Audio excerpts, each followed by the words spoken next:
Okay, when you're ready, I'm gonna turn the microphones on. And we'll get started here with the mic check.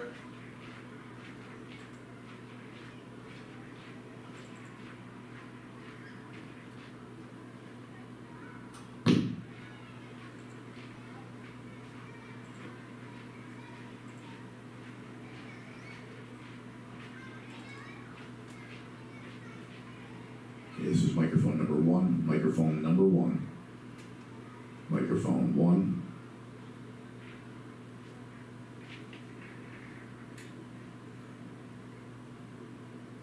Microphone number two, microphone number two. Check, check, 1, 2.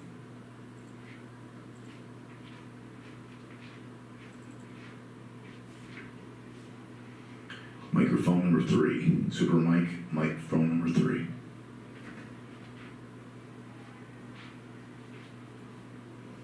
Microphone number four, President mic, microphone number four.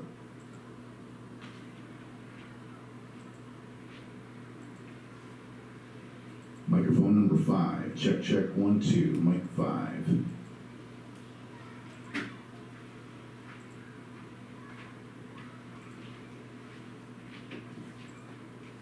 And microphone number 6, 1, 2, 3, 4, 5, 6, microphone number 6. I'm just gonna move that closer to you for this unless you're talking. Yeah, well, I'll be, Brian likes me sitting. And lastly, the podium mic, 1, 2, 3, 4, podium mic, 1, 2, 3, 4, 5, 6. Thank you, sir. Thank you. Okay, they all sound pretty good. Thank you, link is live.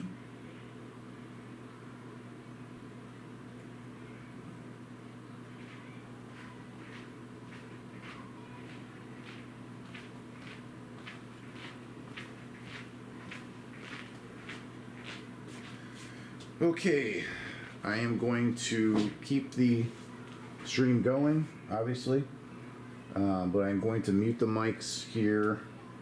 And 3, 2, 1. Make sure you don't forget to unmute it right before it starts. So I'm going to mute it here. 3, 2, 1.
You threw the short straw for the budget here? Very impressive. Oh my gosh, yeah. Very impressive.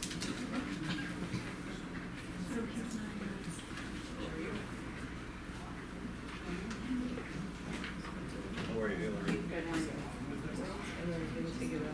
I tried to stop and see about the calculators. That's going well, thank you. What a show. So I submitted the return request earlier. Working on it. But that was confusing because I saw what you did. And we asked, is the CE color? And they said yes, so it was super confusing. Well, and I thought she was just confirming the quantity, Yeah. you know, because we hadn't had a conversation Right. like this before. Right. I didn't think to say, okay, I should go look at the description of the number that is on the. Okay, I'm going to call the budget hearing to order and begin with the Pledge of Allegiance, please. I pledge allegiance to the flag of the United States of America and to the republic for which it stands, one nation, under God, indivisible, with liberty and justice for all.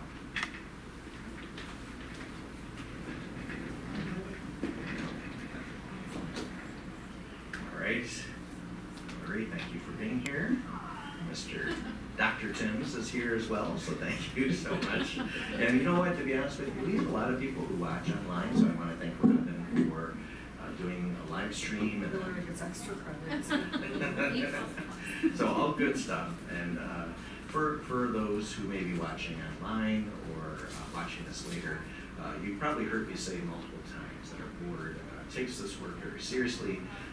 It's months and months of conversations, dialogue, discussions, additions, deletions, and it is work that is based in the mission of the school district, but also with goals to protect the fund balance and to maintain community mandates. So the work that goes on each year, led by this board, is appreciated.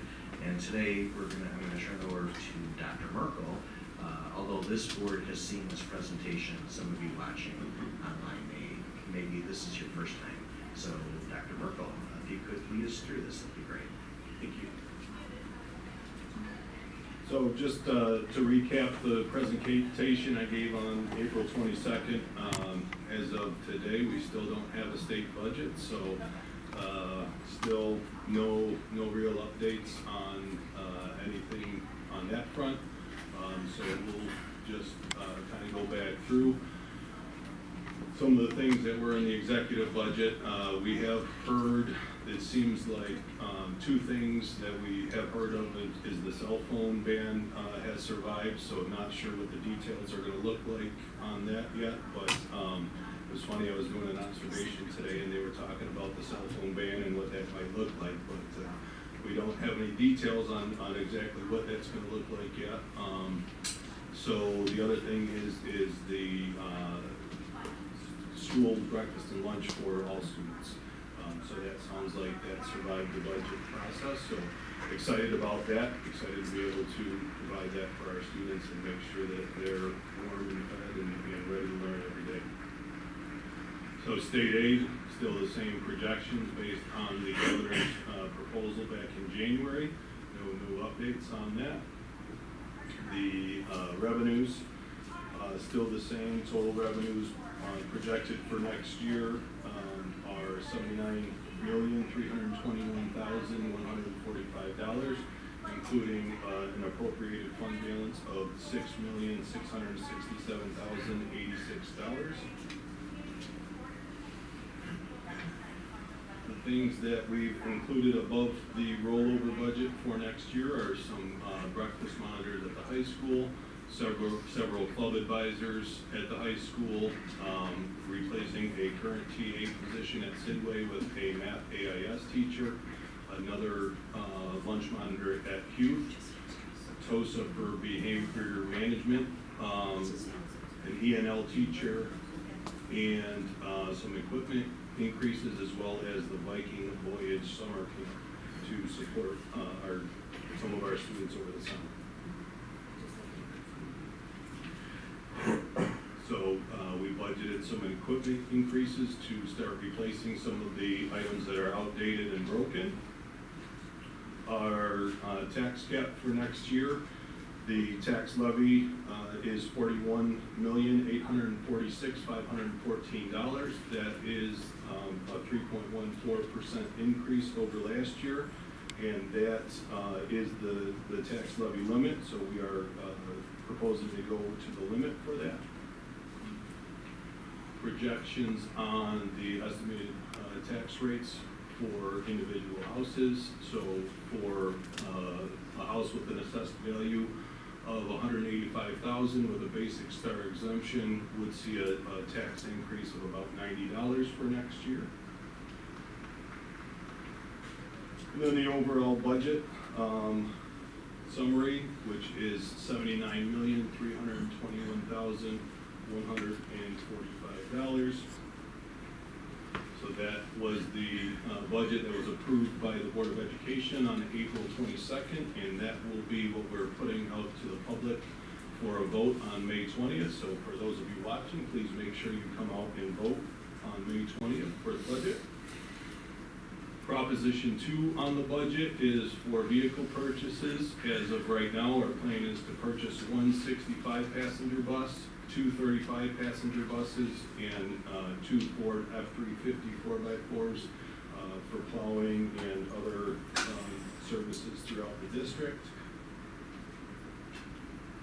Projected fund balance as of now, we are projected to use about $2.5 million of fund balance this year, and that will change as we finalize numbers throughout the rest of the year.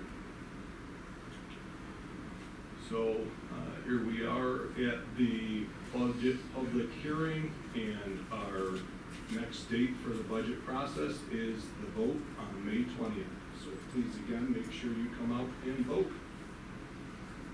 Dr. Merkel, I do want to make sure that we communicate, of course, with our board as you did, as you started the presentation, but for our community to understand that this is the latest budget since Governor David Patterson. So I thought that was an interesting statistic, and that was the 2010 austerity budget that he was putting together at the time. So this budget is pretty late. You and the board have created a budget, though, based on the January executive information that we got, which was a 2.3% raise in foundation aid. I believe it was 2.1%, if I recall. And maybe I'm exaggerating. So we are hopeful that there may be actually more money, but certainly not less. So Yeah, I believe in the one house proposals, they were looking at 2.9%, so hopefully we do see a little bit of an increase in the foundation aid there. Yeah. I think the second and third latest budgets came in 2023 and 2024, so this seems to be a pattern.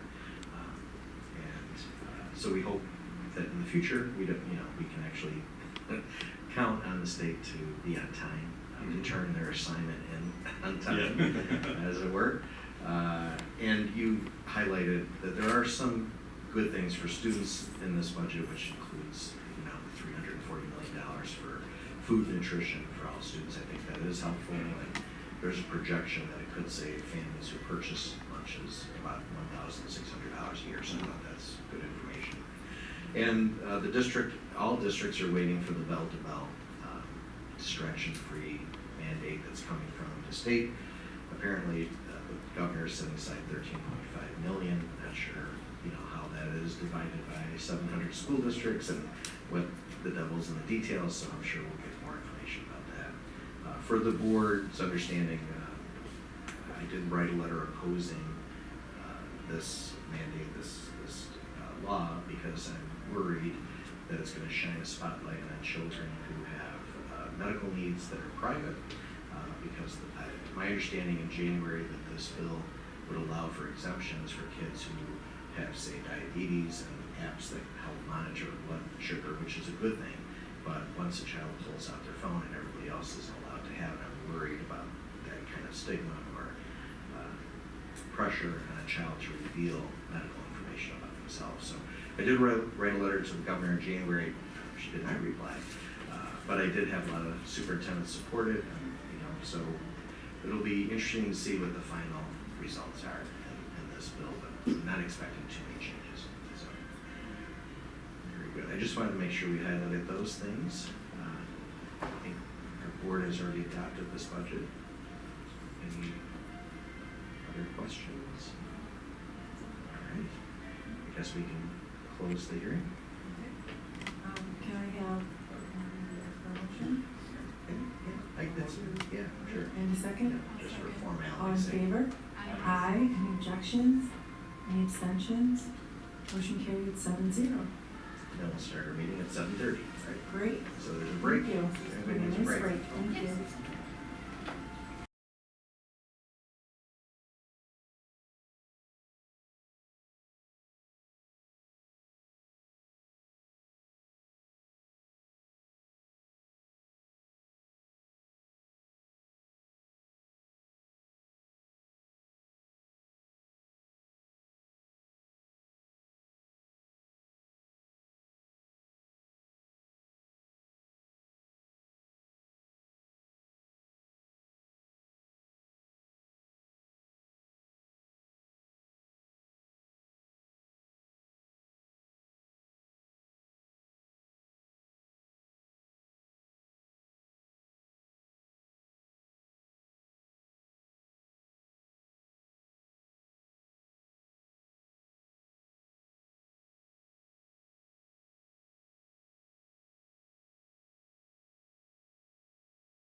I'd like to call the meeting to order and begin with the Pledge of Allegiance, please.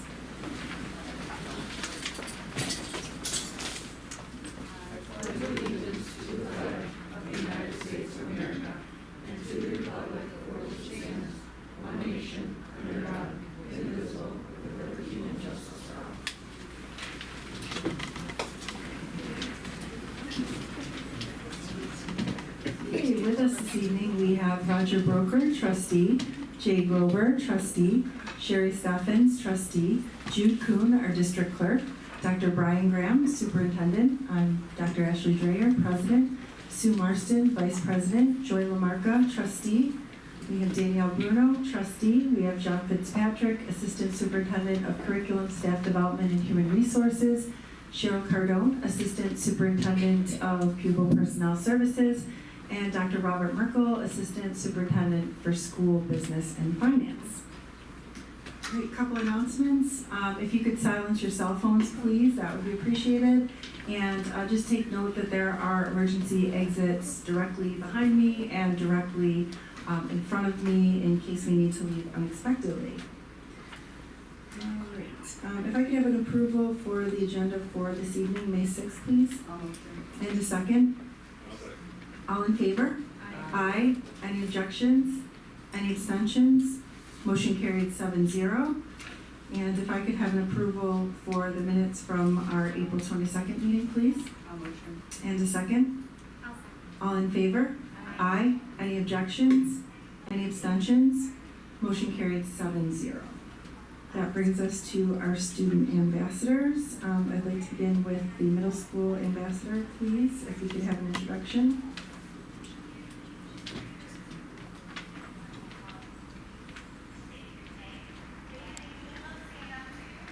Hi everyone. I am pleased to introduce you to Lily Nesselbeck tonight. She is a 7th grader at BCMS and part of our student council. Hi everyone, my name is Lily Nesselbeck and I'm a 7th grader here at BCMS. I'm part of the student council and I'm excited to share a few updates with you.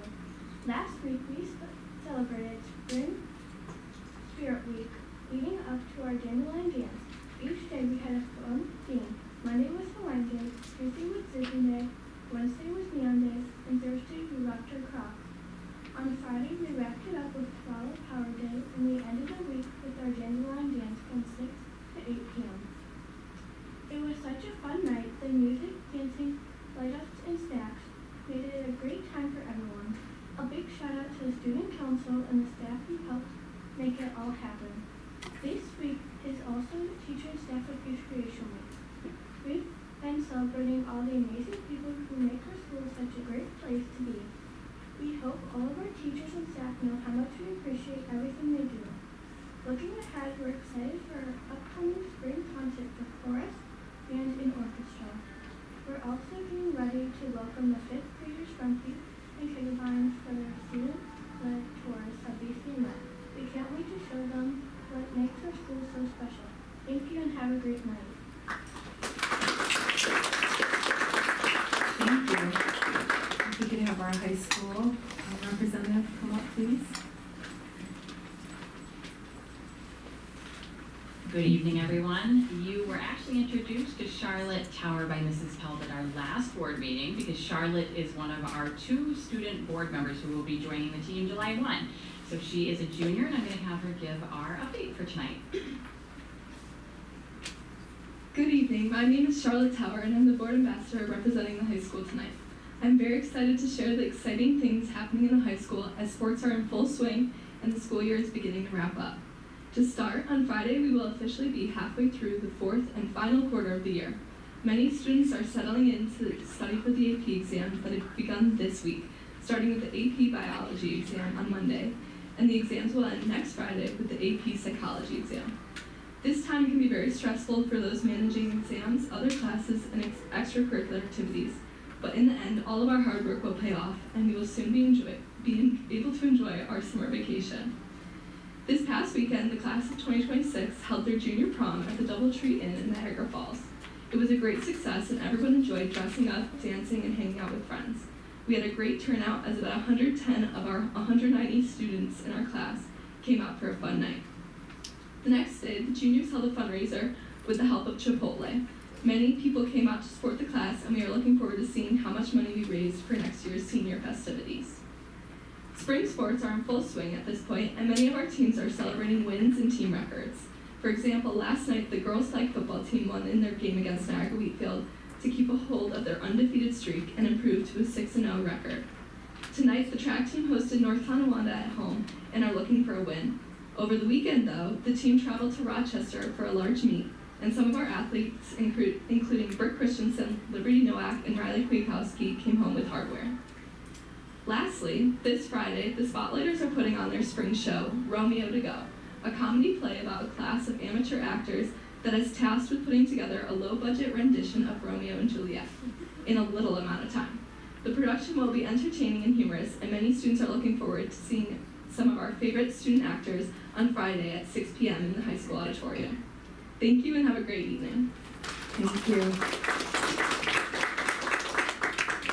Okay, that brings us to correspondence, recognition, and good news. Right, so we have a very special person here. Sky Dreyer is here, and we're going to talk a little bit about her, so don't turn red, Sky, as I share these glowing accomplishments. So Sky is a senior here at Grand Island High School, dedicated Girl Scout, who recently earned the prestigious Gold Award, which is the highest honor of Girl Scouting. She previously achieved your Silver Award as well, and for this Gold Award project titled You Are Never Alone, Sky partnered with Where Everyone Belongs here at our middle school to address the growing concerns surrounding youth mental health and suicide prevention. Demonstrating initiative and leadership, Sky met with myself to advocate for greater awareness and action around mental health. She took an active role in Web Fridays at our middle school, organizing and delivering impactful mental health activities, including making the initiative You Are Never Alone through celebrating that through bracelets and decorating sidewalks with uplifting messages to foster a positive school environment. In addition, Sky interned with Mrs. Stang, a school psychologist at Sidway, where she contributed to the creation of a wellness initiative for primary students and helped design orientation programs for our middle schoolers as well. Through her work, she became a trusted mentor and a mental health resource for peers and younger students across the district. For Sky, mental health advocacy goes beyond earning these awards.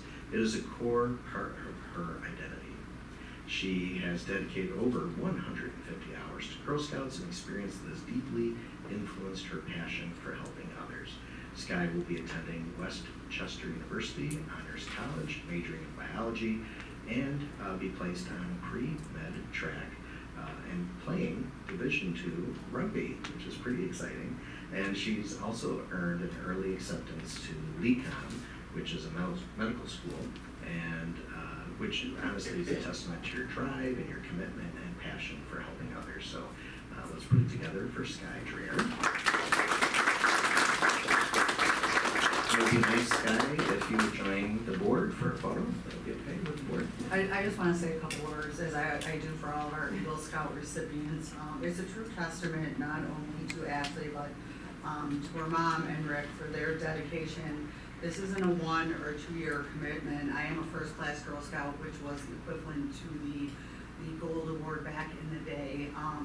It really starts in kindergarten, first grade when we first start scouting. It's a commitment through all of school.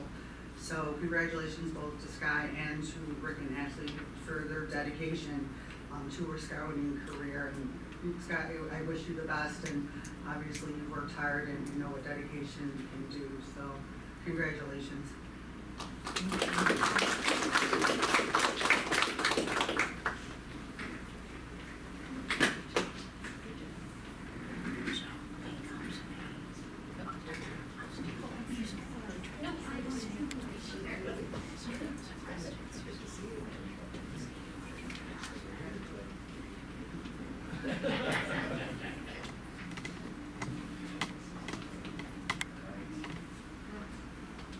Right. Eyes wide open, here we go.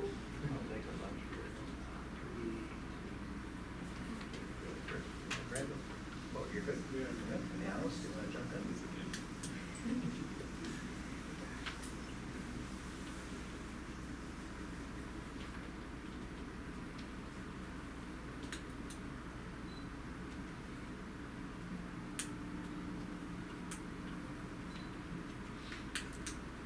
Thank you, Alice.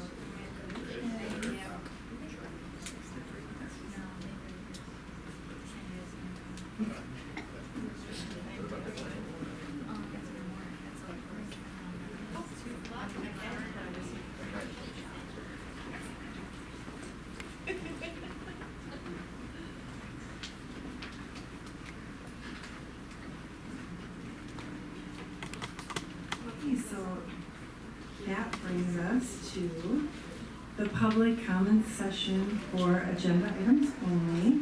So I'll read a brief statement. We do have a couple of people to speak. At this time, public comments are invited from those individuals who desire to address the Board of Education on a topic which is on the agenda. Residents who have already previously signed up to speak will be recognized by the president. When speaking, please identify yourself first, speak clearly and loudly enough for everyone in the audience to hear you. Speakers are requested to limit their remarks to no more than 3 minutes. And, sorry, my reading glasses are like failing me right now, I'm sorry. To speak no longer than 3 minutes, to appoint a spokesperson if a student is a group concern, or if necessary or desired, to supplement verbal presentations with written reports. Personal comments toward a member of the community, staff, or Board of Education member will not be considered appropriate. All right, so we have signed up Sky. You're up.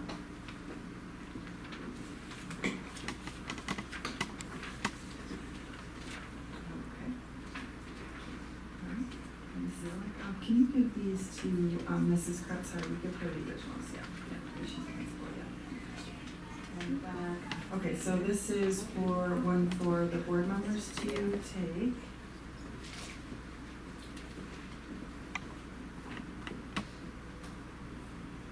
then if you could pass those back too, because it's just for the board, and then I've got to pass them this way. So sorry, I didn't. If I keep the ones just go the other way. And then, yeah, and then these have to go down, sorry. And these are for the members. And then these. Two, three, and pass them down.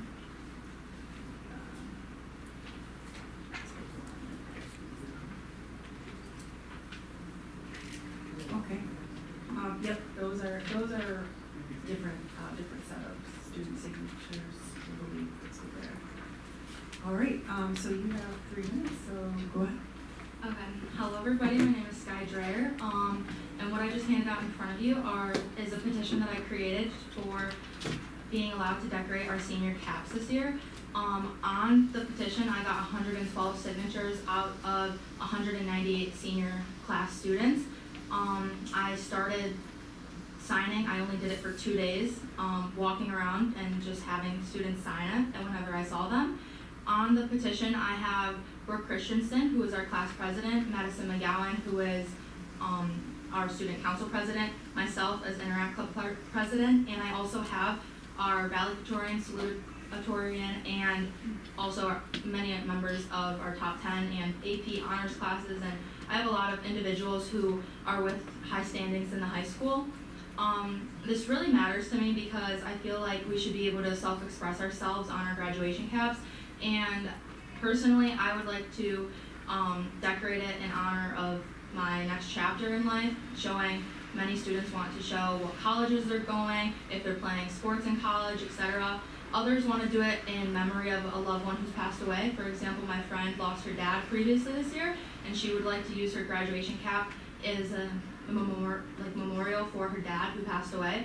So I think overall, just the decoration of caps would be a very symbolic and a good way to end our senior year. I have proposed an idea that I thought would be very plausible to see over for administration. So we did our senior parking spots this year, which went very smoothly and well. And for that, we wrote up our design on a piece of paper, we drew it, and then we had our parents sign it, and a signature of ourselves saying that we would follow school conduct and whatever we're designing, and I would like to implement that into the senior cap design too. So I would have a sheet of paper and someone would draw up their design that they want to do, and then their parent would sign it and the student would sign it, and on it, it would say that they would follow the design that they drew for their cap, and if not, they could either walk the stage without a cap if it didn't follow the school rules and it was inappropriate, or they could opt to not walk the stage at all. And I think since the parents would be signing it, it would be a very simple way to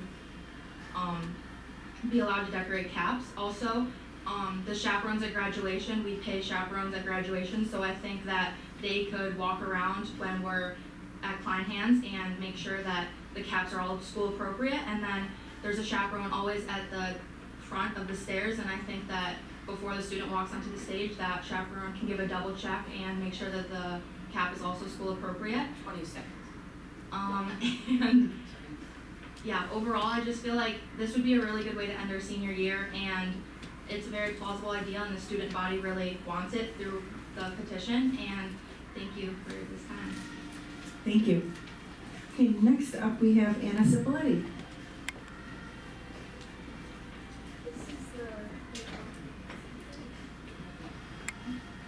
Thank you. Okay, that's fine.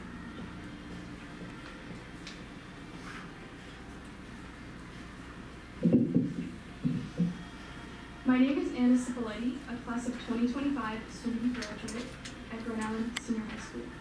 I am writing to you regarding your decision to prohibit students from decorating their graduation caps. Recently, you've stated that students who decorate their caps will be banned from walking on stage during graduation. I believe this is regressive and counterintuitive to what the Grand Island School District stands for. I request that you allow the seniors here at the high school to express themselves creatively and symbolically through the decorating of their graduation caps without repercussion. Please listen to what I have to say on the subject.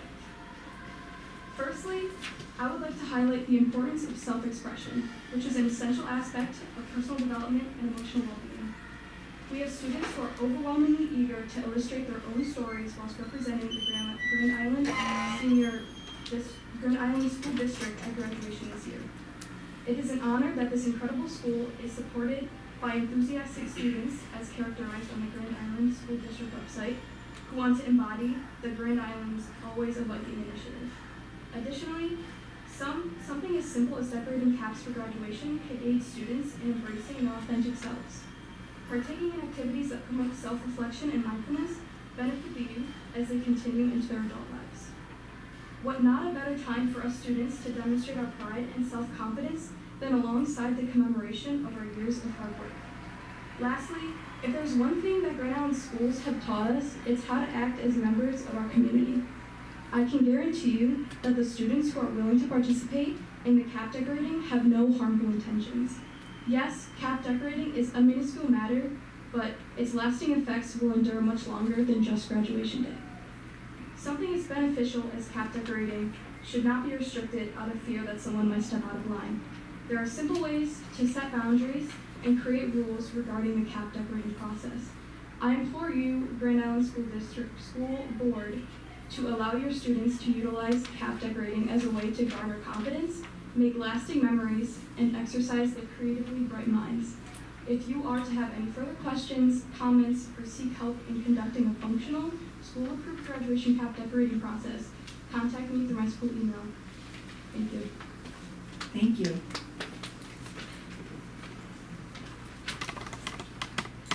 Okay, I think that's all we have for that, so we are going to move on to curriculum and instruction with Mr. Fitzpatrick. Just one item just for your review is the curriculum and instruction report for the month of April. Okay, thank you. And that brings us to personnel instructional. If I could have a motion to approve instructional personnel PI 1 through PI 3, please. And a second. All in favor? Aye. Any objections? Any abstentions? Motion carried 7-0. And personnel non-instructional, if I could have a motion to approve PI 1, please. And a second? All in favor? Aye. Any objections? Any abstentions? Motion carried 7-0. I think we do have an introduction tonight. Okay. Oh, for sure.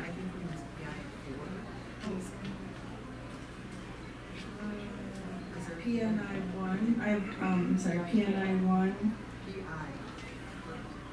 Are you? Oh, PI 4, okay, for instructional? Okay, if I can have a motion, let's redo the personnel instructional, please. If I could have a motion to approve PI 4. And a second? All in favor? Aye. Any objections? Any abstentions? Motion carried 7-0.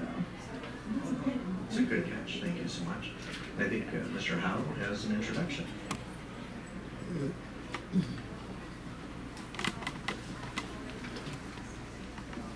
Good evening, Dr. Graham and Board of Education. I would like to introduce Melinda McCarthy. Stand up. She was recently approved to be a teaching assistant at Hegadine Elementary School. She went to school to be an art teacher at Buffalo State College. That didn't quite happen all the way. She ended up coming to Hegadine starting in October as a per diem sub, supporting our math RTI program. She's been there every day, coming in with a smile on her face, and she has learned a lot. While she was there, she decided to take her teaching assistant certification exam and was certified as a teaching assistant. And we are so happy and excited to have her joining our team as our math RTI TA. That's great. Welcome. Congratulations. Mr. Howe and Melinda, I just want to add one more bit of information.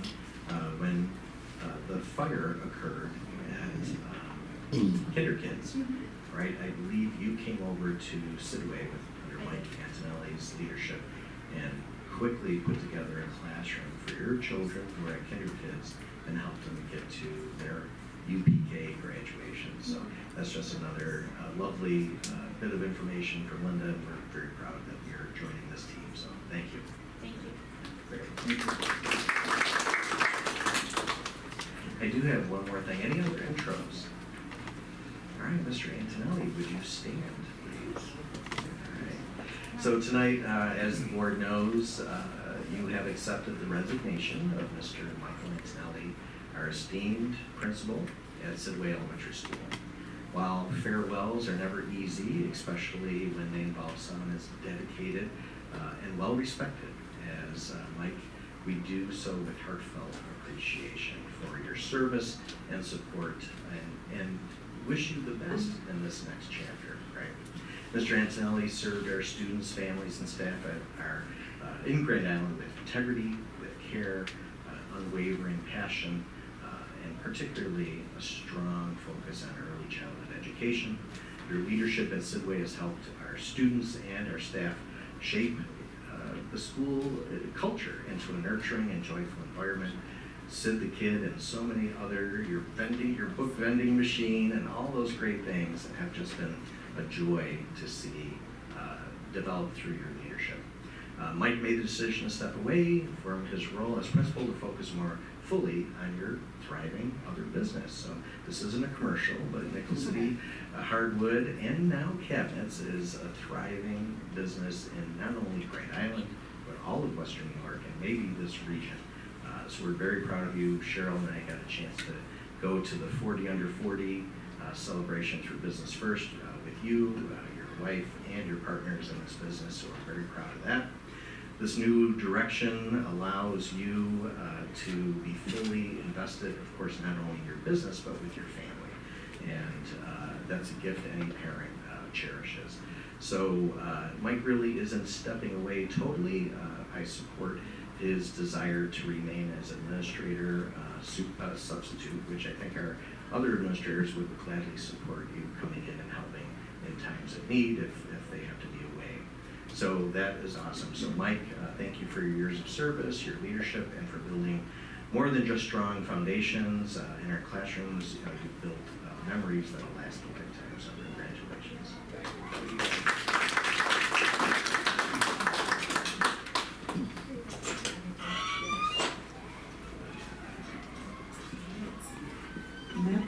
to finance. And it looks like we have, I'm going to, maybe it's a motion for, do you want to do a motion for A through C first, or? Whatever the board would like. All right. It's actually A through C and G. G is also in the action And G. item. Oh, okay. All right, do you want to go through them and then I'll ask for a motion? Absolutely. Okay. Yep. So, item A is a donation from the Research Triangle Institute for the high school. Item B is an obsolete bus. Item C is budget transfers over $15,000. And then item G is the property tax report card for this year. Okay, if I can have a motion to approve A through C and G, please. And a second? All in favor? Aye. Any objections? Any abstentions? Motion carried 7-0. Thank you. So items D and E are informational, and I have a team here to help me with item F. We're going to give the board and the public an update. Yeah, I just want to introduce our guests today, but first I'd like to begin by recognizing the tremendous work that has occurred over many years from our District Facilities Committee. For the past several years, this committee has diligently reviewed the condition of our school buildings, identifying long-term needs of our district, and their approach has been steady, thoughtful, deeply committed to the well-being of our students and staff. If the board remembers, Ashley, Joy, and Glenn were part of the original group for the past couple of years, working together to start this journey of SEO. And they brought, of course, a diverse perspective, not only from their lens, but the lens of the constituents that have voted them on board. When Glenn chose not to run again for the board, Roger stepped in, seamlessly continuing the tradition of scrutiny and dedication toward this mission of drafting a capital project. Over many months, the committee has met consistently, reviewing mountains of data and weighing difficult decisions. Tonight, we're at an important milestone. The committee is presenting a draft of a proposed future capital improvement project. Call it an early blueprint that reflects the hard work of the committee and is now ready for review and feedback from the rest of the board. So as we listen to the presentation today, please understand it's not a finished product. It's a thoughtful and forward-thinking starting point. It's going to invite collaboration and constructive dialogue from all of the board members as we continue toward this, the development of this project, and we hope that it meets the educational infrastructure needs of our school community. Tonight you're going to hear a draft that includes creating climate-controlled learning environments, ensuring our classrooms, particularly at the elementary schools, are warm in late fall, winter, and early spring, and cool in late spring, summer, and early fall, and dry year-round. We're going to be talking about aging boilers, unit ventilators, outdated HVAC systems. We're going to be talking about a new roof at the middle school, and strengthening school safety with features like a one-button lockdown system at the middle school and high school campus, that supports rapid emergency response. We're really looking forward to this presentation from our architects and construction manager and our financial advisor. So today we have Matthew Cummings and Libby Krause from Young and Wright Architectural. We have Vaughn Miracle, project executive from Campus Construction, and Rick Timms, our financial advisor. So without further ado, I guess we will have Matt join us and lead us with this presentation. Good evening, thank you for having us. Again, my name is Matthew Cummings. Quickly for the agenda tonight, we're going to kind of focus on 4 key things that we've been working on over the last, seems like years, but we've been making some steady progress. So we'll look at the long-term planning process and try and just kind of give you a brief reminder of what we've been doing and how we've kind of selected some of the scope. We'll review some of the project financials, my favorite part, potential scope, and then just a brief kind of outline on the schedule itself. Okay?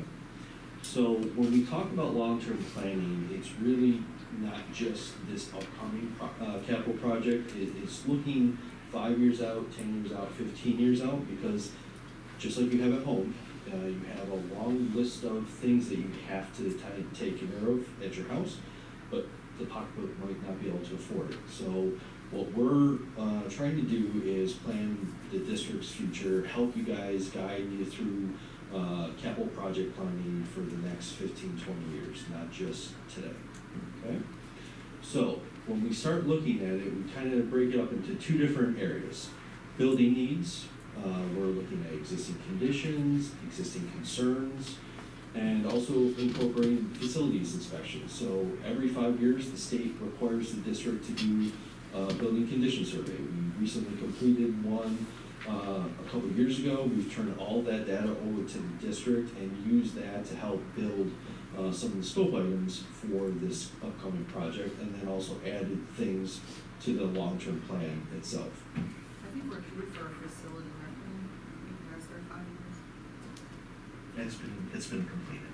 So we just recently did Yeah. one within the last year? This Yeah. summer, yeah. Okay, so when, last summer or this summer we're doing? This past summer, yeah, summer Did we get that? 2024. I believe it was on.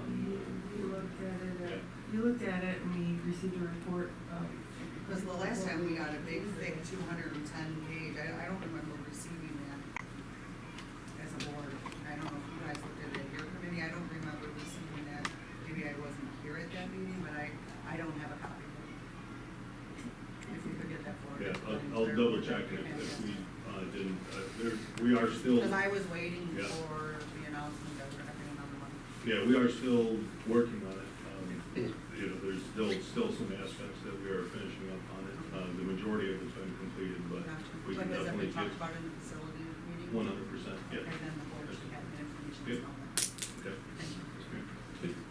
And then we also focus on district wants, so space needs, people desires, and then any additional educational plans that the district is trying to achieve. And we try and combine those into a successful facility, long-term project, okay?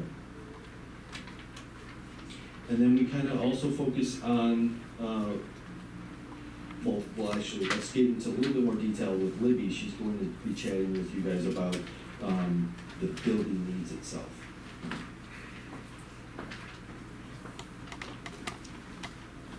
So to actually go through and prioritize the building condition surveys, one of the things that we do when we turn it over to the district. So going through and doing 1, 2s, 3s, and maintenance items, and actually going through the thousands of different things that our on-site team has reviewed and saying this must be included in a capital project, this should be included in a capital project, or this would be a nice component to add into it. So that's kind of how we prioritize these BCS items, and when we talk about the scope a little bit later, you'll see some of those items as well. So identifying the space needs, that really starts by involving the right people. So we've met with the district facilities committee. Tonight we're meeting with you as a Board of Education. We've met with Brian, with Bob, with Phil, and some of the principals as well to get their input in the project scope that we've put together, you know, and kind of all the items that we've included with this potential scope. I'm gonna hand it back to Matt for some more capital project updates. So the other part of the agenda is to talk about the district financials. I think it's most appropriate to have the district financial advisor kind of give you guys the rundown on building aid ratio, MCAs, and all the fun stuff that's dollar related. Sure. You want me to move that? Want me to do this? Hi, I'm Rick Toombs, I'm your financial advisor. First of all, we've got to keep in mind that there is state aid support for capital projects. Your building aid ratio, they call it, or the percentage of building aid support that you're eligible for, right now is 71.5%. So what that means is that every 71.5 cents on the dollar that you do in your construction project that is state aid eligible, you would receive that type of support. You would usually receive it over a 15-year period, and you would amortize any borrowings to pay for the project, and you're also going to be using some of your capital reserve as well as some of your debt service fund to fund the project. So technically speaking, part of our job is to go through with the architect and construction manager the scope of the project and to determine what parts are actually aid eligible versus those that aren't, and then see what we can actually achieve in terms of state support, and then apply for that state support. Bob, can you hit the next slide here? We've got a little timeline here. There we go. Let's go to that timeline. The timeline is very important. We've got a timeline because what has to happen here is we've got to provide public notification as part of the finance plan. For instance, no more than 49 days, no less than 45 days, notification has to be provided to the residents of a school district to vote on a plan. We've come up with a tentative, of course it's tentative subject to what you decide to do, for a vote in December. And what happens is we have to have a whole bunch of requirements made by the time we vote in December and advertise them. One of the things we have to have is actually a scope, and we're going to talk more about that tonight. In other words, what items are in the project, how much are they eligible, what kind of state support can we get, how are we going to have a timeline for the actual implementation of the project, when is the state aid money going in, how much money is the district going to use of its own money as a down payment to offset any tax impact, what tax impact could there be if there's any, and those types of things. Also in the timeline is also a number of publication dates, but we're really targeting a date in October for the board to pass a couple of resolutions for the capital project. The resolutions would include a resolution to actually approve the capital project itself. There would also be a resolution for the State Environmental Review Act. So we'd have to make sure with the seeker resolutions for environmental impact are settled at that meeting. We would also have to have, make sure that we have a resolution to use your capital reserve money, okay, which is actually voter approved. In prior years, you've saved the money ahead of time, but we need voter approval to release the money to be used for the capital project. That money would become a down payment on the capital project so that you would actually borrow less money and therefore have less debt, less impact on taxes, less impact on your budget. So all those are laid out. After the public vote, we have a public vote in December, and you would follow your normal procedures for that public vote. You would have the publication dates, of course. You would have the voter referendum, and everything would be voted on with positive passage of all those resolutions. The board would then transfer the money from its capital reserve into what's known as the capital fund to pay for parts of the project. That money would be spent first before any money is borrowed. Therefore, you're not paying interest on money that you don't need to borrow ahead of time. We would work with the construction manager and the architect to come up with basically a cash flow for that to make sure that everything goes well to the economic advantage of the district. The district will also have to pass a bond resolution. In other words, by law, even though you pass the ability to borrow money, by law you have to give the voters another attempt to look at what you're going to borrow. You would pass this resolution, and if there's no objection because of something improper, and we expect none to be there, I've been doing this 40 years and we haven't had an improper act yet. So the idea is that within 21 days, then we have the ability to borrow the money. The amount of money we would be borrowing would be the amount that we are not going to use we are going to use from the capital reserve minus the cash flow. We would probably borrow money for 1 year only, what's called a bond anticipation note. It's called a BAN, we call it a BAN, bond anticipation note. It's a 1 year borrowing that has a lower interest rate than a regular bond. So this way, we're not borrowing the entire amount for an entire capital project when we don't need the money yet. The project will probably be phased over a period of time, 18 months perhaps to 2 years, depends upon your scope. And what we would actually do is then pay that BAN back and then borrow the money to finish off the project. So the idea is to minimize any interest impact on the school district, its budget, or its taxpayers. So cash flow is going to be really important. We're also going to coordinate with the CM and the architect the actual phasings of any project that you do. The scope will also be determined what we will do first and second, how much money we will need for lead time money. If we're going to have any long lead items and things like this, we'll help coordinate all that as well. The idea is to try and spend our cash first to minimize any interest expense on the district and therefore impacting the budget or taxpayers. So that's basically how the timeline would work throughout the initial phases and right through the project. So we also have something known as the maximum cost allowance. Now this is going to sound a little complicated, but it's not that bad. Every building in the district has a maximum amount of money that can be paid by the state in state support for building projects within a 5-year period. So in other words, Kegabyne has a certain amount of money that the state will pay this district over a 5-year period for general construction. They also have an X amount of dollars that they will calculate for what they call incidental expenses, which would be like paying the architect, paying the CM, taking care of the finances, the bonding costs, attorney costs, stormwater management, things like this, site work that are incidental to the project. So this number changes, by the way, every month. We had provided some estimates a number of months ago from the State Education Department here, and those estimates, as of Friday, all changed. Okay, so I provided an update to you for each building. So there's a maximum amount that can be paid, and you'll see it in this document right here.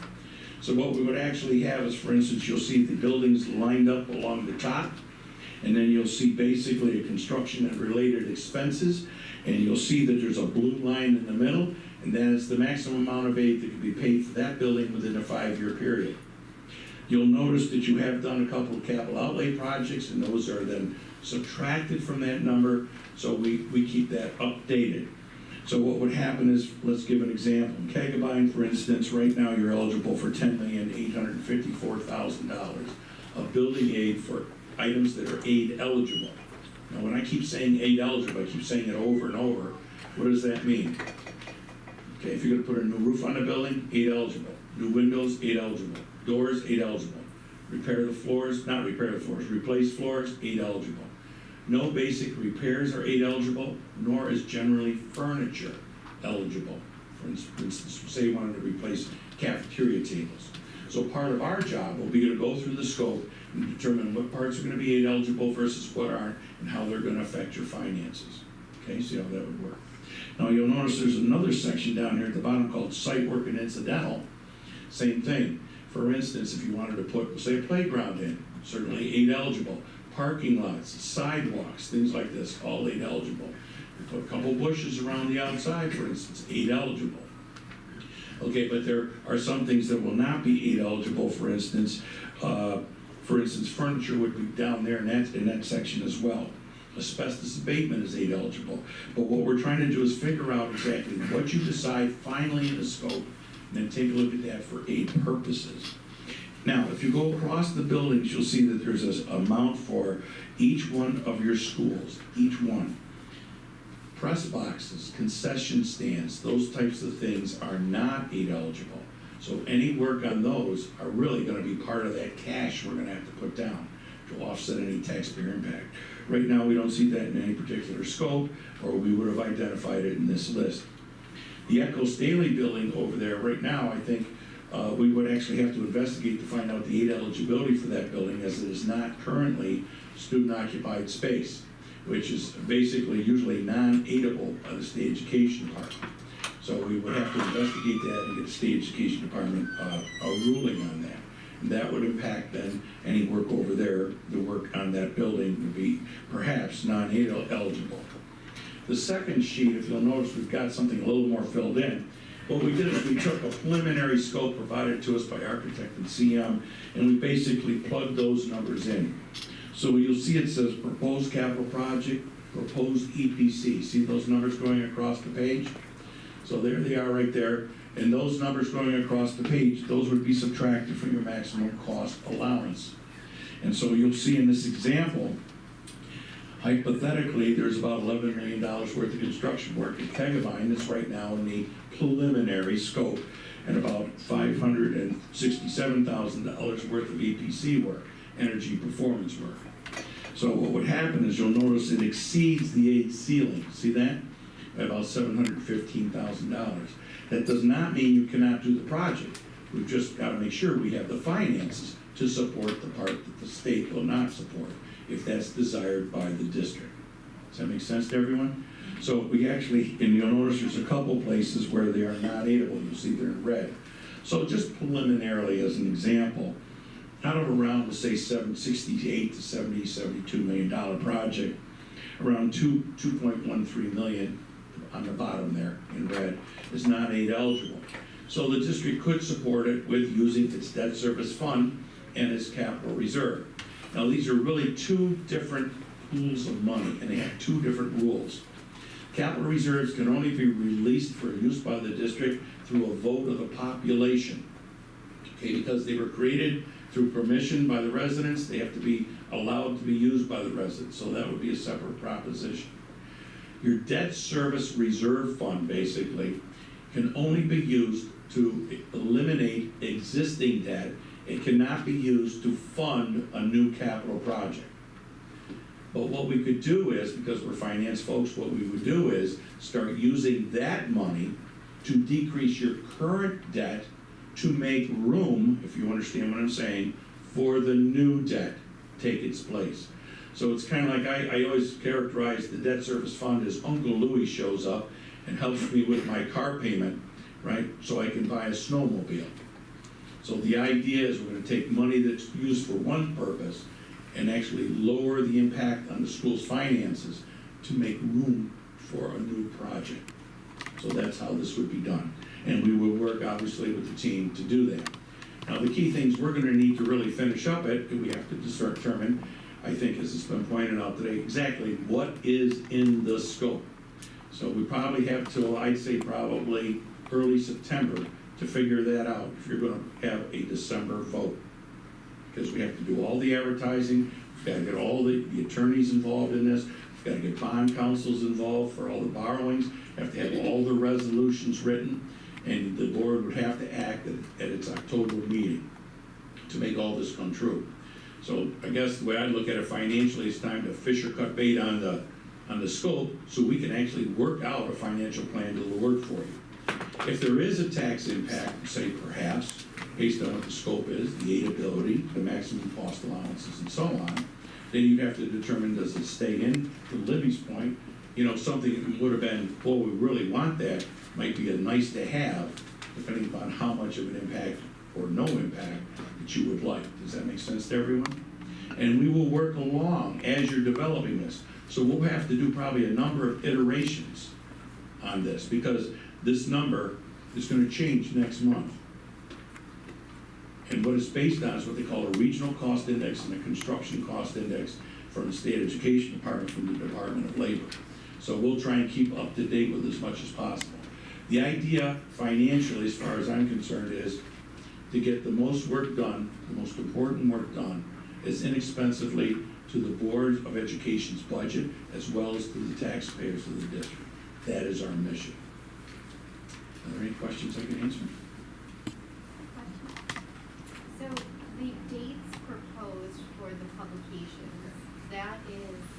those are tentative dates, right? Well, actually, if you're gonna vote on, let's back up a second. So let's just do this. If we do number 5, okay, which says, contact appropriate party, get the seeker resolution ready. We have to have a seeker resolution. Right. Right, that must occur at any public meeting prior to calling for the vote, even if it's the same meeting. Then if you'll notice, we go down, we have to get certified copies and so on. If the board acts on October 6th, like this schedule says, if they do, okay, then you have to publish on these dates. Well, so I would just ask that these dates be, definite with the proper notices, because, November has 20 days in it, and then if there needs to be at least 2 weeks between the 4th publication date and the doesn't. vote. Well, it says that though here. Well, we try to do it that way, so it's kind of constant, but it's not required by law. Okay, I would just need some verification on Sure. that, just because the public should be informed and have enough time to process that information as well. Right.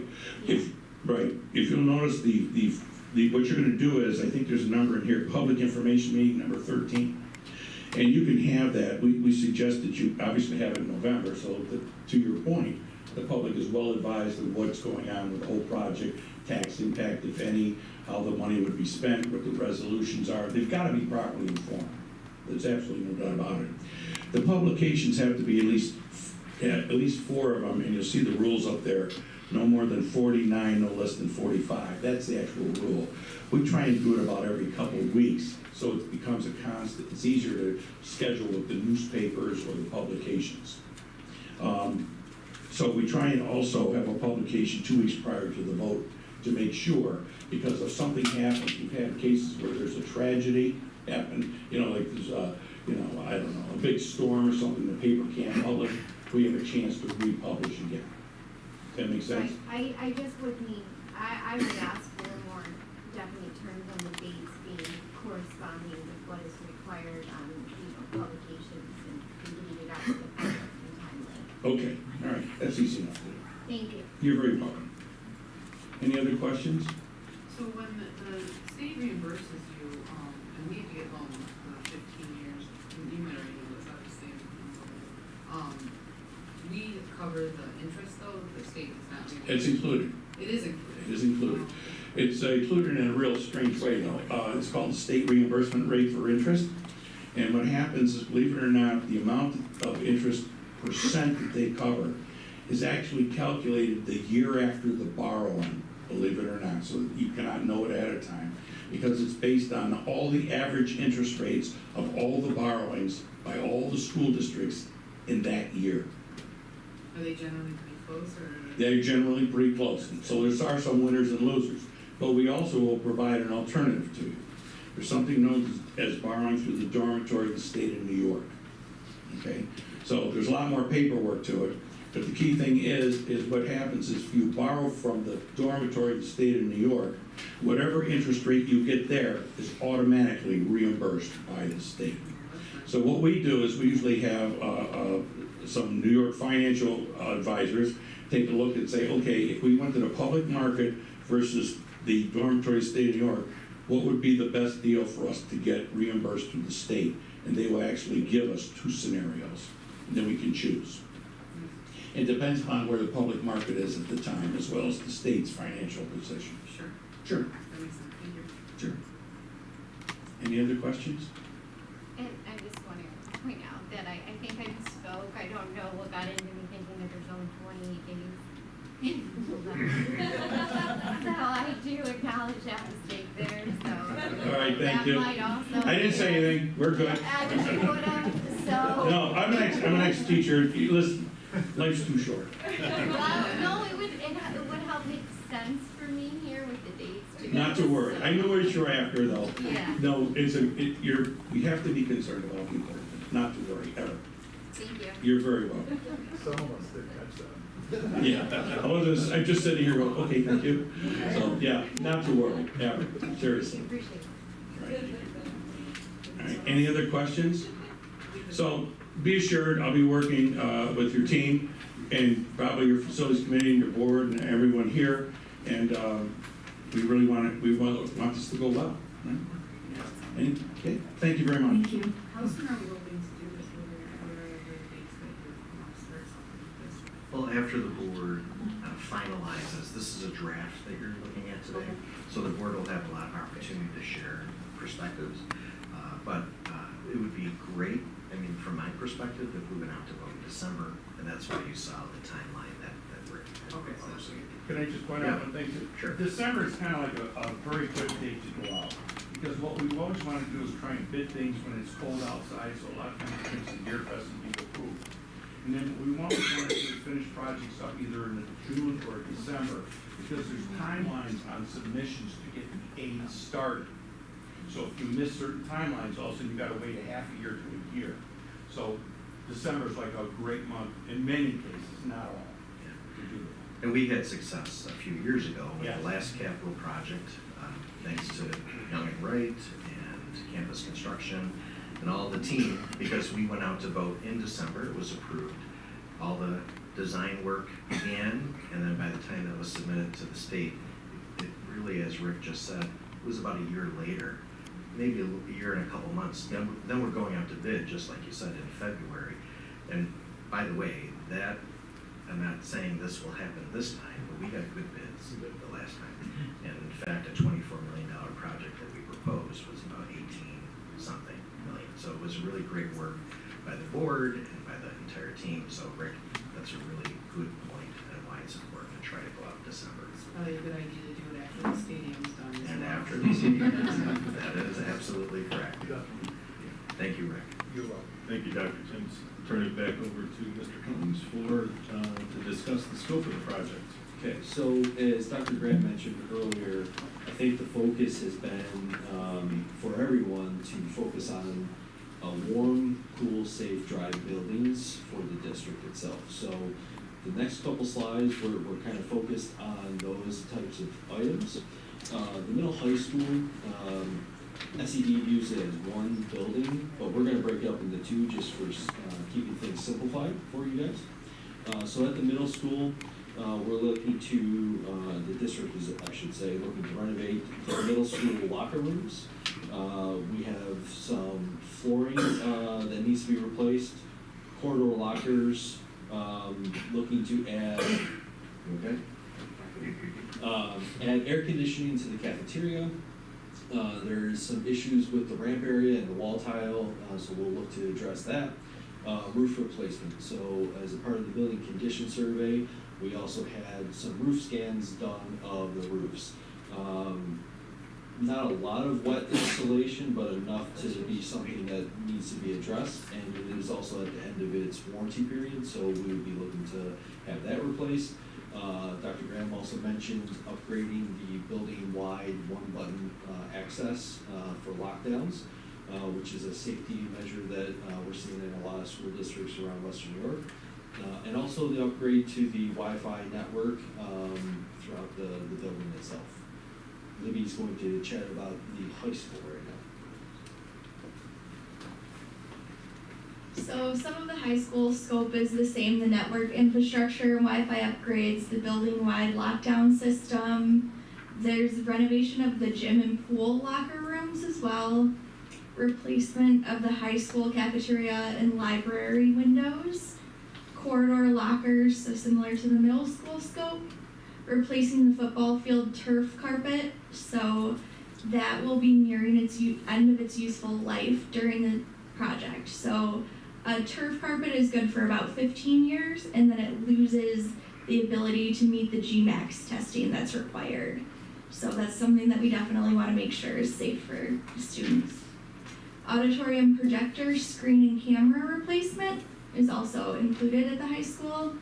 And then there's been some issues with the sump pump over near the high school elevator. So looking a little bit more into what's causing those smells, replacing that sump pump and getting to the bottom of that.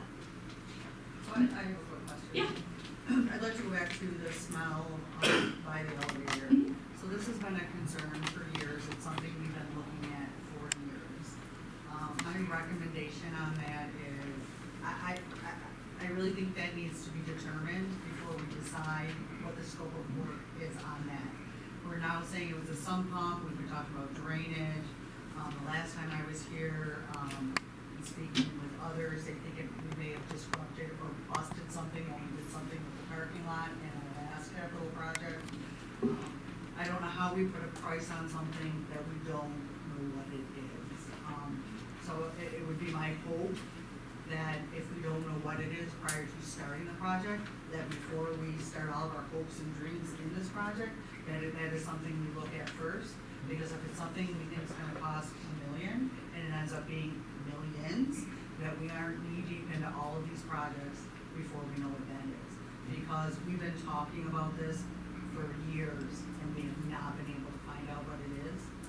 So that's just my 2 cents on it. I know you guys know all of that ahead of time, but, you know, just now it's a sump pump, but before it was drainage, it was something else before.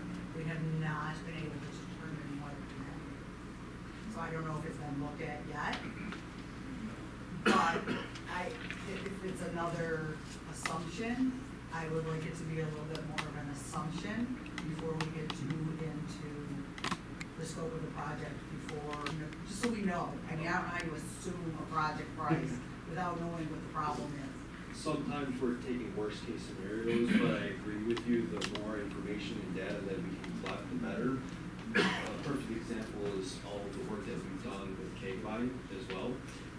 But to address your concern about the sump pumps in that elevator area, we've already brought in engineers. I'm looking to bring in some additional scoping to see if there's any drain line issues or storm retention out in the parking lot area, because we have heard those stories as well. So we are trying to get to the bottom of it without doing destructive demolition during the school year. So we are working through those.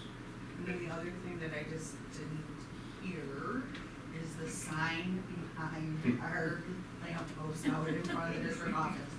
Which everybody can laugh, it was supposed to be corrected when it was mistakenly done in the last capital project. And I know I talked about it, I just want to make sure that it's not forgotten and that we're not talking about this and not corrected in the capital project. It just looks silly. And once you see it, you can't unsee it. We're actually looking to do that most likely locally soon. I don't like the purple paint.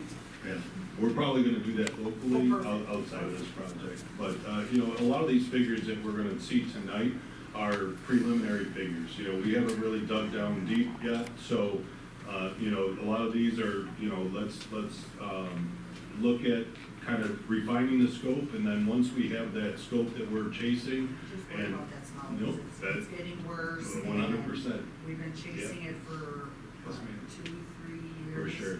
And we're actually still utilizing our BCS capability to try to do other surveys and things like that to get at some of this stuff while we can still get aid on doing that. So that's, you know, some of the things that we've been doing, like we ended up adding on roof scans and things like that, so that we can be as informed as possible going into this project as we possibly can be. Thank you.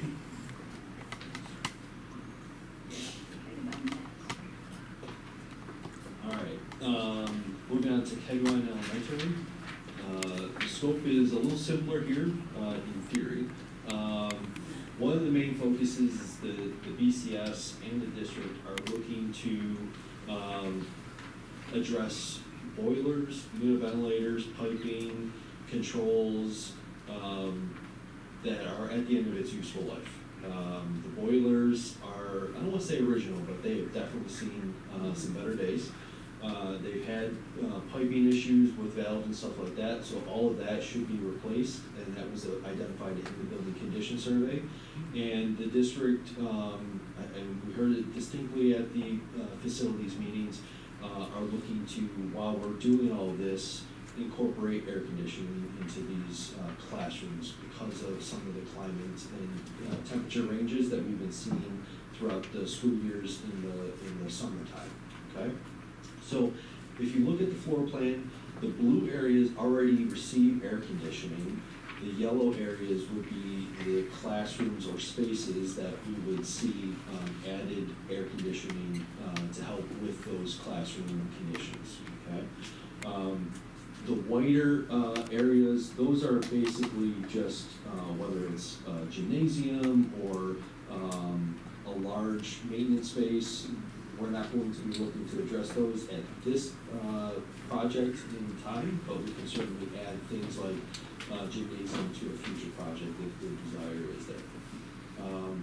The other major component that we're looking at K-Vine, as you guys are aware, we've done numerous structural investigations. We've done water line inspections, soil bearing analysis to understand the floor and the unevenness that the building has seen over the course of its life. We've done multiple walkthroughs, I think as recently as middle of February with the board and some of the district staff. And we've identified a handful of areas that have seen kind of significant cracks, but due to some MCA limitations, we've identified 3 areas that we would like to recommend to the district to replace, because those are in the worst shape out of all of the classrooms itself. So those would be 3 target areas where we're replacing the floor slab itself and putting down the proper depth fill, vapor barriers, and concrete subfloor itself, and new flooring. how many rooms will that leave, and what do you mean by MCA? You know, my concern is it's a safety issue, and over the last 3 years, we have talked a lot about our building in front of mine. There was mildew and stuff in the basement, and these floors have been a grave concern, I would say, for this board and our district. I'm surprised to only see that 3 are being done. With the cracking, you know, we're looking at, you know, this capital project being done in so many years, and it'll be so many years before we can do another one. What will those cracks look like? What will they amount to? And what will the safety concerns be for our children and our staff that go in and out of there? Will they continue in there? And how many rooms are we leaving behind? Great question. There, I want to say, are at least 7 classrooms, if my memory serves me correctly. There might be 8 or 9. I have the reports probably printed out. The latest structural analysis is that they're not getting any significantly worse. And the last structural analysis was done over a year, basically starting in December, and there were multiple inspections throughout the course of the year. And ultimately, the structural engineer basically said that the analysis, that they're just normal building movement, and that it is not getting any significantly worse, and they didn't have any structural concerns about failures to the building itself. We've identified the 3 classrooms that had the most amount of cracks and unevenness in the floors themselves. And we do believe that is due to the thin slab condition that was originally built for the building back in the 70s itself. And this is to try and address the safety concern that you identified. The MCAs that you asked about, so as Mr. Tim said, you only have so much money to spend at each building itself. So with the initial cost, and Vaughn is here, he can help us explain some of the overall cost, but that would be a significant cost to replace all of the slabs that every room that had a little bit of heating or adjustment needed to, on top of all of the additional BCS items that were identified. So we were trying to tackle the first 3 as the worst case scenarios, and also get an understanding is this an effective solution, so that moving forward, we have a game plan and a way to budget for future adjustments to the flooring itself. So we're doing through and we're leaving 4, right? I'm just surprised. Is there a shorter term fix for the other rooms? Or? Well, and I guess as a board member, I guess I would like to see the classrooms. I mean, before, I just would like to see them again. I mean, we've had walkthroughs. I just want to feel comfortable with it. Safety is ultimately a concern. And maybe if we had another walkthrough, I would feel better about that. But I mean, we had such concerns about this building and the structures and floors, and to only see 3 of 7 or whatever you're saying is surprising. Now, we haven't sat through the meetings, and I'm not discrediting any work that you guys have done, but sitting at this table for the years that I have and listening to the concerns, I'm just surprised that we wouldn't fix it all. You wouldn't fix part of your floor at home, you would fix it all. You wouldn't fix part of your slab, you would fix it all. And that's what I would do. I wouldn't fix, half of my house. I would make sure the foundation of my home was safe and secure from the past. And that's, I think I would need to see the rooms to make sure that we are making everything safe for our students, because it was such a concern for this board and our district administration for years. And I'd be happy to join you in those walkthroughs and show you the rooms that we've identified as the worst case scenarios, and show you the reports again, because I feel like we have done a lot of due diligence in this building, just this building, right? We've spent a lot of time and effort to review all of the concerns that the board has had with the building itself. I don't think it's necessary for you to, I mean, I can do it, you know, at any time. You know, I don't know if any of the other board members feel that way, I just. We'll definitely set up maybe a special night with some of our team and any board member that would like to join us. Can I ask one more question too? And it was at the meetings too, as well as this evening, you have expressed that it's your professional opinion that fixing the rooms that are the worst case scenarios to ensure that the remediation is working and is successful before we spend money on a solution that may not work. So we don't want, it was basically, we don't want to waste money fixing it and then it heaves again and then we have the same problem, but yet we've done it to every single room and we've wasted the taxpayer dollars on a solution that we're not confident will be, or is that what I was hearing?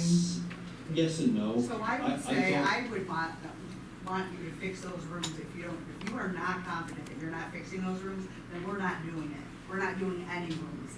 So, Well, if your professional opinion is that you're not fixing any rooms, then we need to take a step back.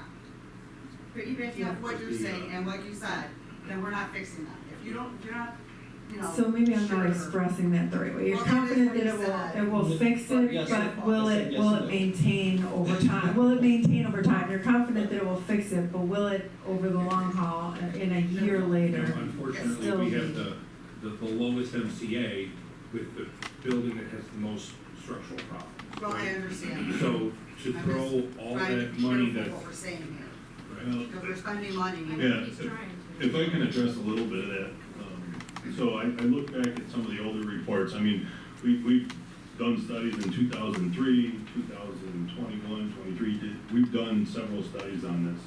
When I look back at some of the core samples that were pulled, even from, 25 feet down into the ground, 15 feet into the ground, there's very firm soil down there. 20 feet down, it's not as firm. So, we can do some of these things, but you never know what the earth is gonna do, so for us to sit here and say 100% it's gonna fix it, we can't guarantee I that wasn't either. saying 100%, I think we need to look, for me, I need to see the cracks in the floors. Mhm. And to say one's worse than the other, Yep. if it's lifted and our kids can trip, Absolutely. in my opinion, they need to be Yeah, fixed. and those were, the three classrooms that we identified were the three worst, but absolutely, we will. Worse compared to what, that's why I wanna see Yeah. them. And I agree with Sue, but for me personally, visually, I might not be identifying it as good as if the report was in front of me. So with respect to the study that's conducted once every 5 years, and whatever studies that there are done and completed on floors and what's going on under there, I want to read that. Okay. Because that's going to be more helpful to me to understand the extent Yep. of it than visually. I mean, it's not to say I won't do that too, but it's just. Yeah, we can get those reports to you, absolutely. We'll put them together.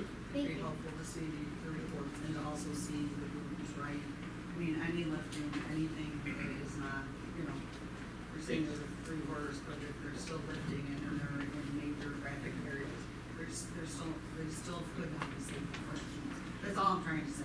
I just want, Agreed. And unfortunately, I don't have X-ray vision.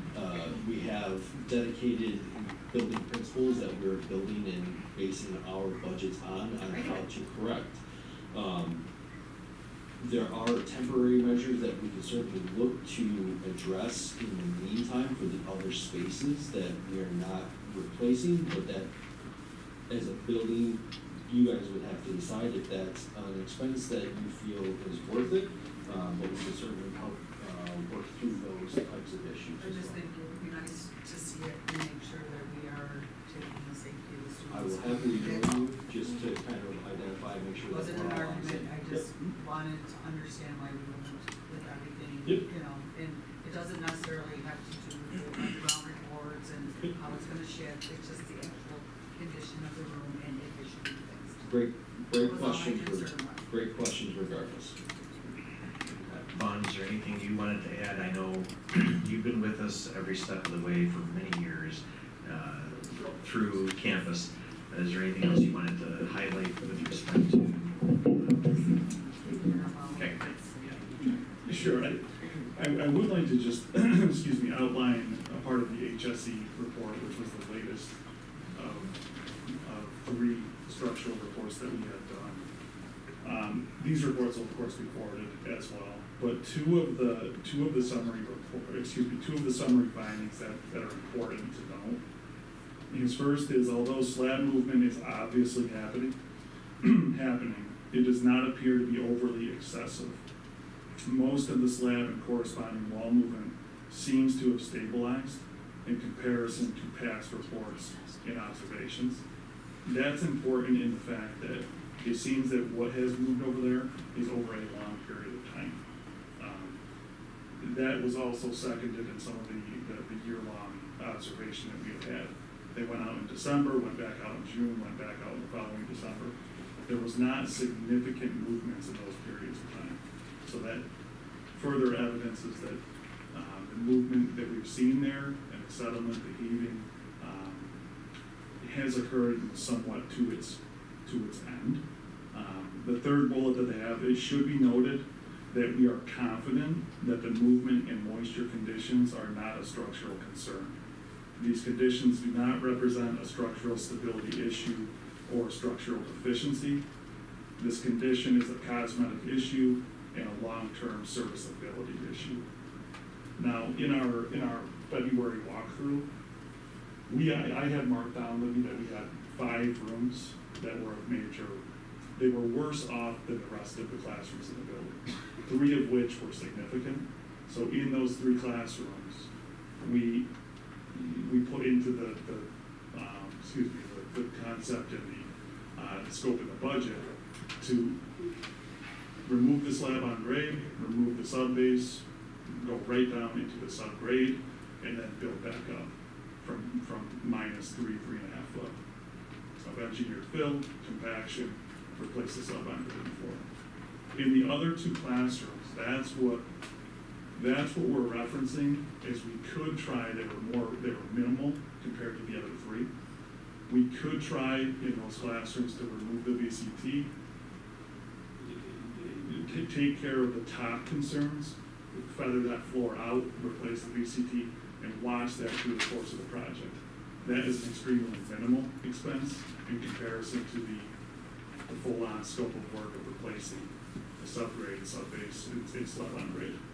I don't think that it's necessary. I think if we're gonna fix something, it needs to be fixed right, and if it's not, till the next project. I just wanna make sure that we are addressing the safety concerns that we have when we were walking in these classrooms as a board for the last few years. That's all. I just want to feel comfortable with it. You know, we've had many discussions, and I know there was some did we fix the moisture problem in the basement at Guggenheim? Has that been fixed? We were down there, we took a board tour down there, I know, years ago. Was that fixed? Do we know?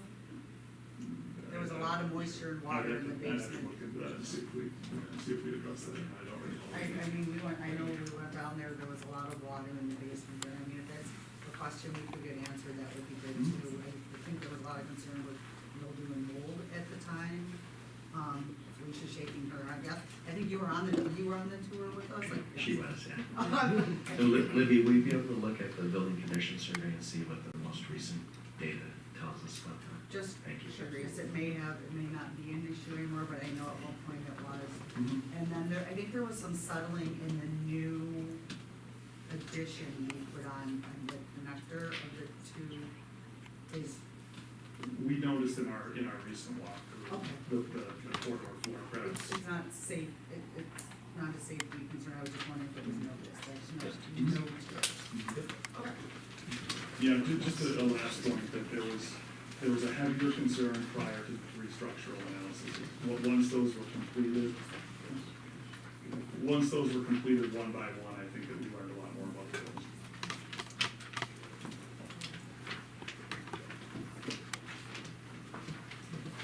Hey, Libby, let's just take a break. I know we have some students here that are probably eager to get home. It's almost 9. If any student is ready to exit, come on to the board and we'll send them out. I know Sherry's helping right now. And Sherry is exiting. Anybody else who wants this signature? Anyone, you can come to anyone at the table for a signature. There you go.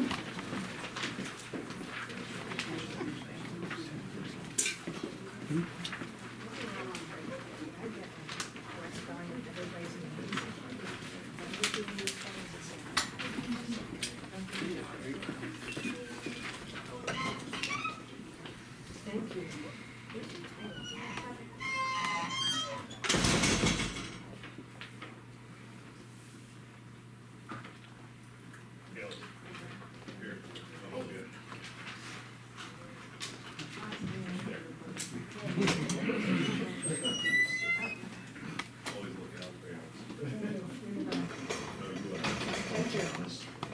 Man, do you wanna, or Libby, you wanna continue?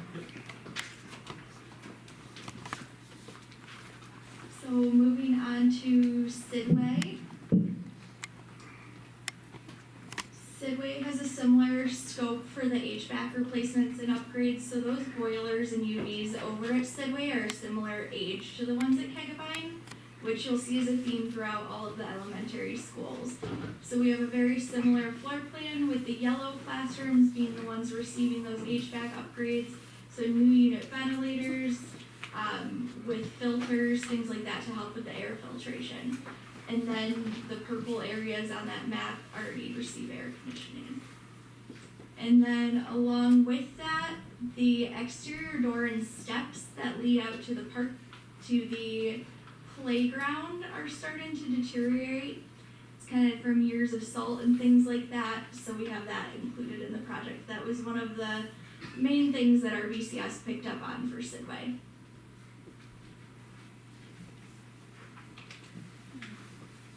And Youth Elementary, similar HVAC replacements and upgrades, so new unit ventilators, air conditioning and HVAC upgrades to the classrooms in the yellow, and then the areas in the purple already have air conditioning. So by now you might have noticed there is one large gathering space at each elementary school that already has air conditioning as well. So youth, another thing that our BCS pointed out along with the district team is that the stage curtains over there could really stand to be replaced. And we're gonna replace those, not that painting function they were talking about, right? Correct. Correct, Yeah. we have replaced, totally take them out and replace them, yep.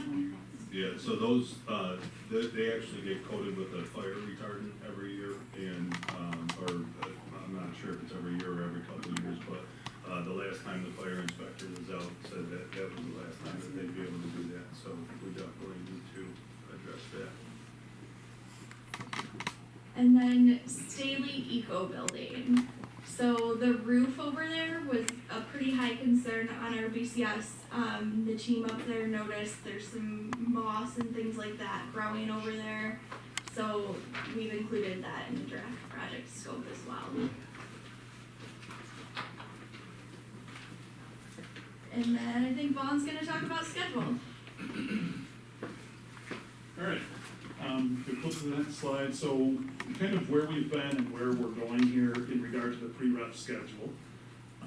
This bar chart starts in 2024, we actually started a lot earlier than that, I think, as we all know, but it was time well spent on some of the investigative work, particularly with Kegabyne. Went into 2024 with the thought of, let's get the BCS done to identify any high need areas throughout the district, and then we kind of went into this year with a more condensed schedule. I shouldn't say condensed, but a more thoughtful approach at a 12-month process to finalize our scope of work, finalize the cost estimates in the financial plan to line ourselves up well for what could be a December vote. So again, what we've done to date, we've gathered up the scope through multiple meetings with several of the key stakeholders. Done a great start, of course, on cost estimating and determined budget options, as Rick walked through earlier. What we have in front of us still, finalize the scope and finalize the budget determination, the budget option that we're gonna move forward with. Finalize the scope, the estimate, and financial plan with Rick and team. Get into the secret process with Hutch and Russ and the legal team that can assist us with those steps. And then lastly, line up for a successful public information campaign on the island, and of course, line ourselves up for a successful vote would be the thought for the rest of 25. Flipping to the next screen, this is preliminary right now. This is a rough schedule.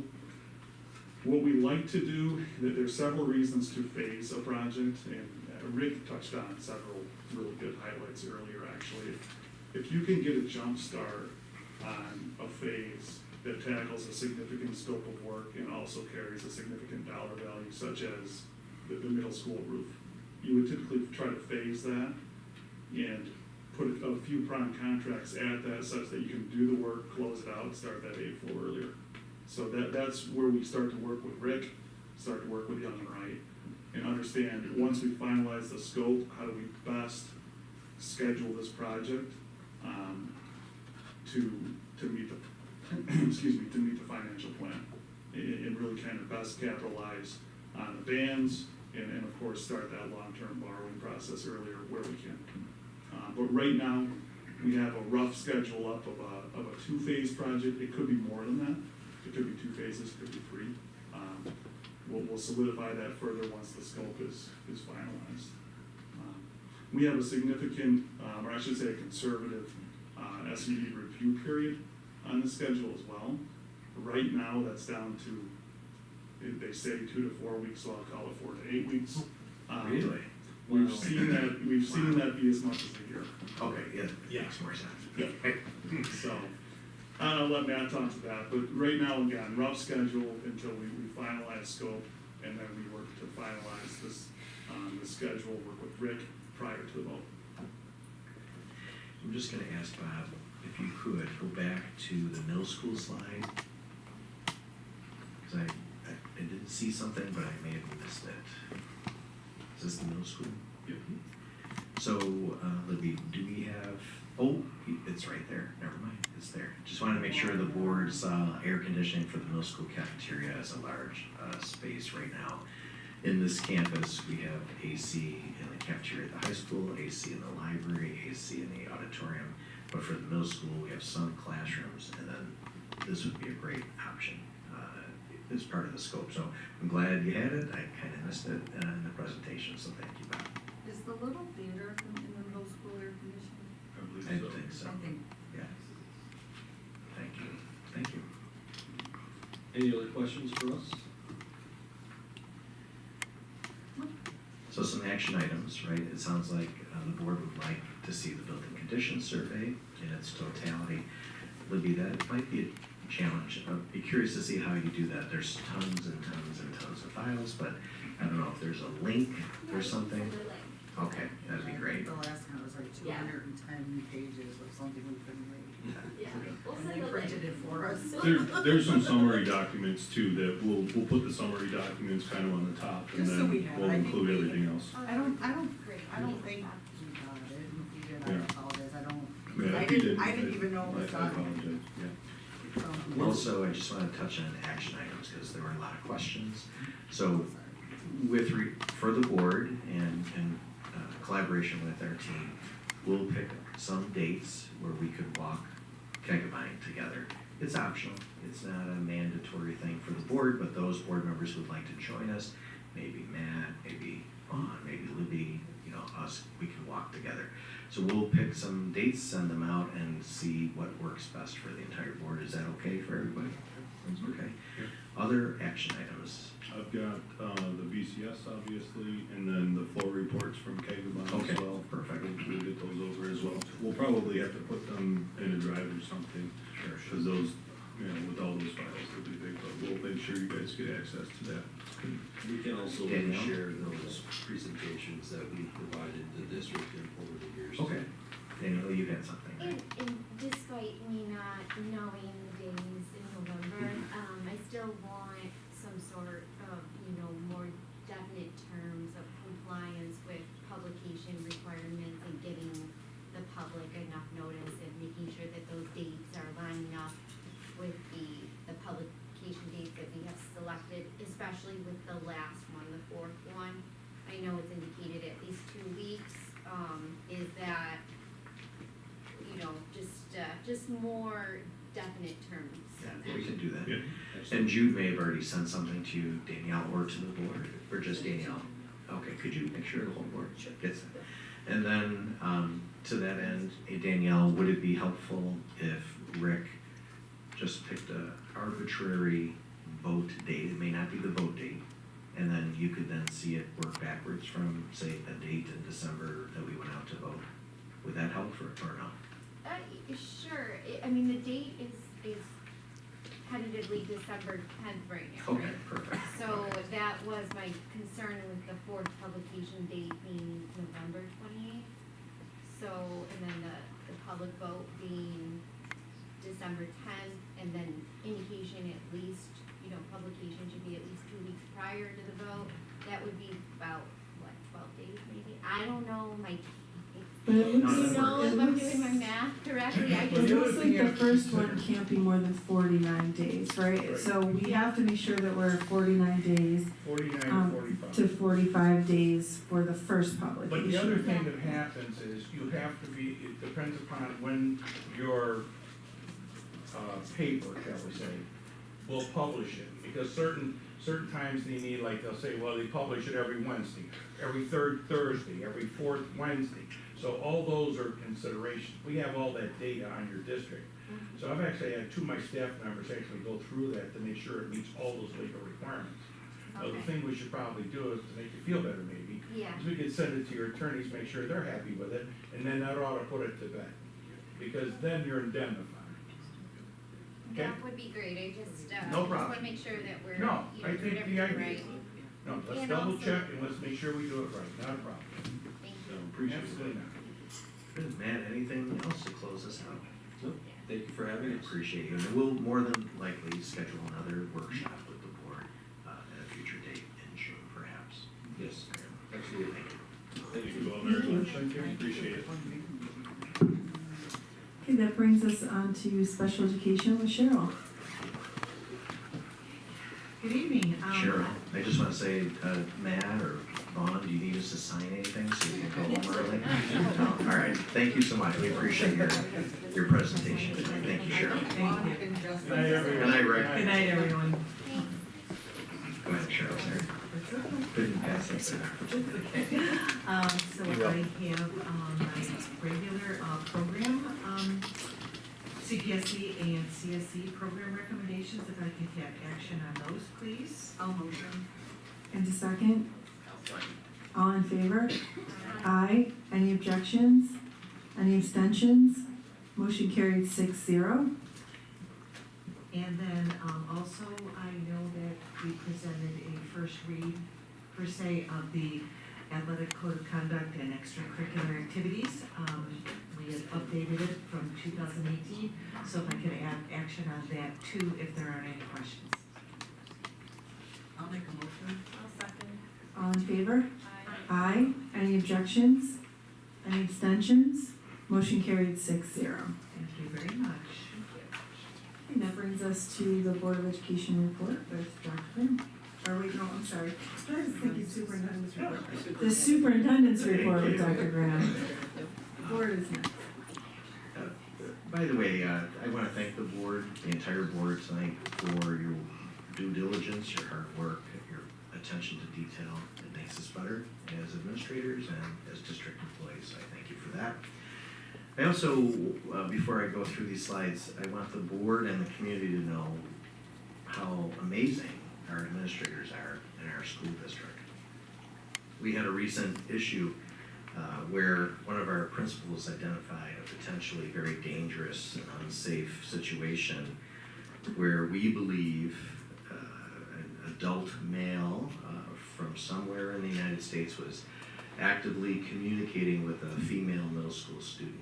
And our principal, whether it was through administrative expertise or intuition, intervened, took some photos and started having a conversation with the middle school student, and the person that was FaceTiming the middle school student said, "I gotta go," and left the FaceTime call while the student was here for a middle school dance on Friday. With that said, the administrator and all of our administrators do this work every day. This particular administrator did such a great job in making sure that this child was safe, communicated with the family, understood and investigated the situation, communicated with law enforcement, and we're just proud to say that that I think this principal not only prevented maybe years of trauma, but maybe even worse. So, you know, there's a lot of great work that happens every day in every building in different ways, shapes, and forms, and we're just very proud of our administrators. So thank you to the board for listening to that little spiel. And to further highlight great things, we were blessed to attend the Western New York Education Service Council Awards, celebrating Marion Garrow and Christopher Simpson. Ashley was there, Cheryl was there, many people came out. It's a great event, and it's just wonderful to celebrate good people in Western New York doing great work in public education.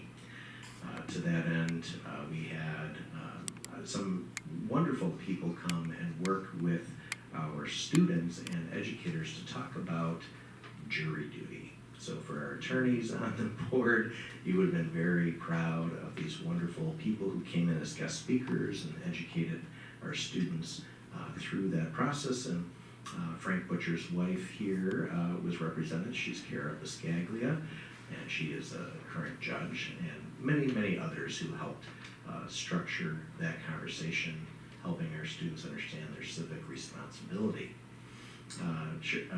Sue, you're probably very proud to see this great article. I want to thank Lee Noason for sharing it with me. Wonderful work being done by the men's basketball or volleyball team at Damon.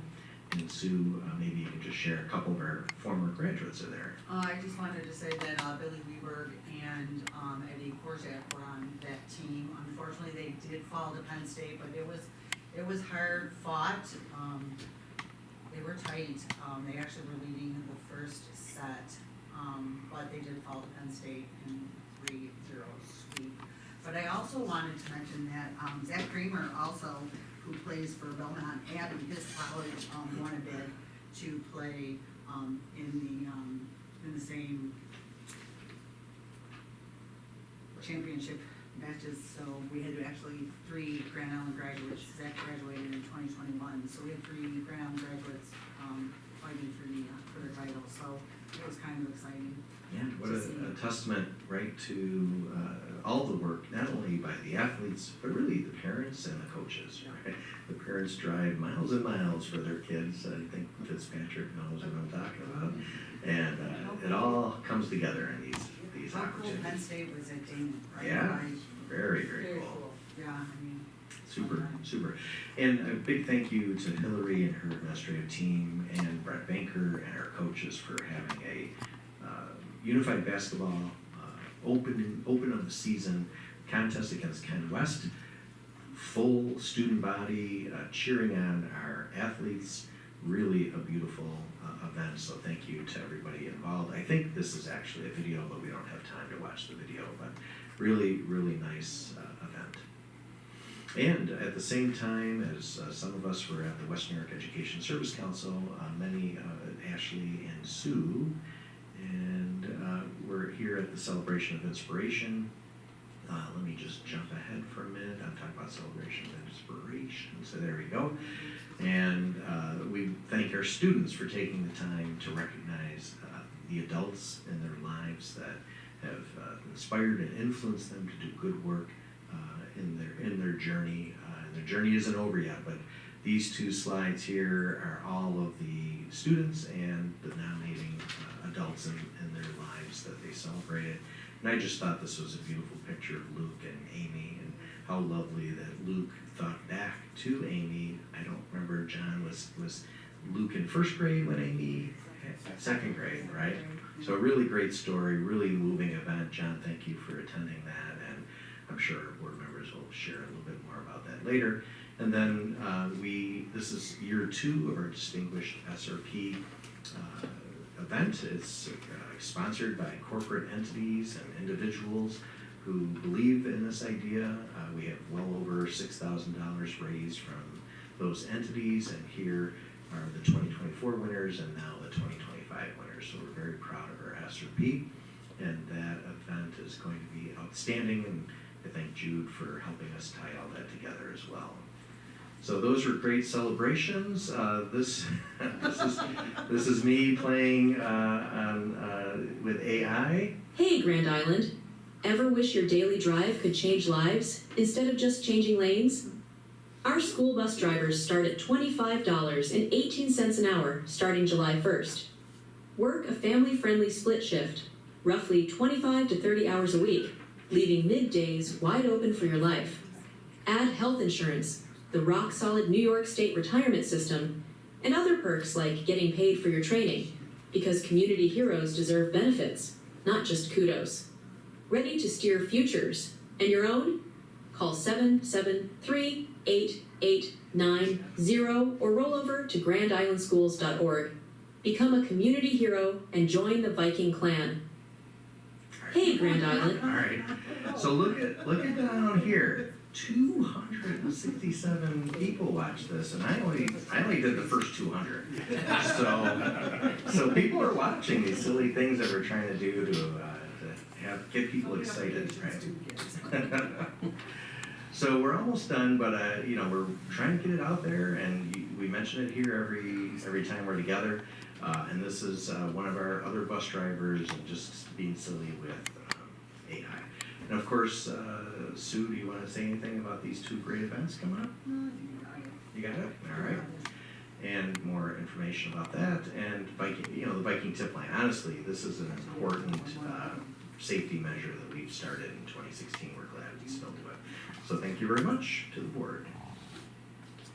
Thank you.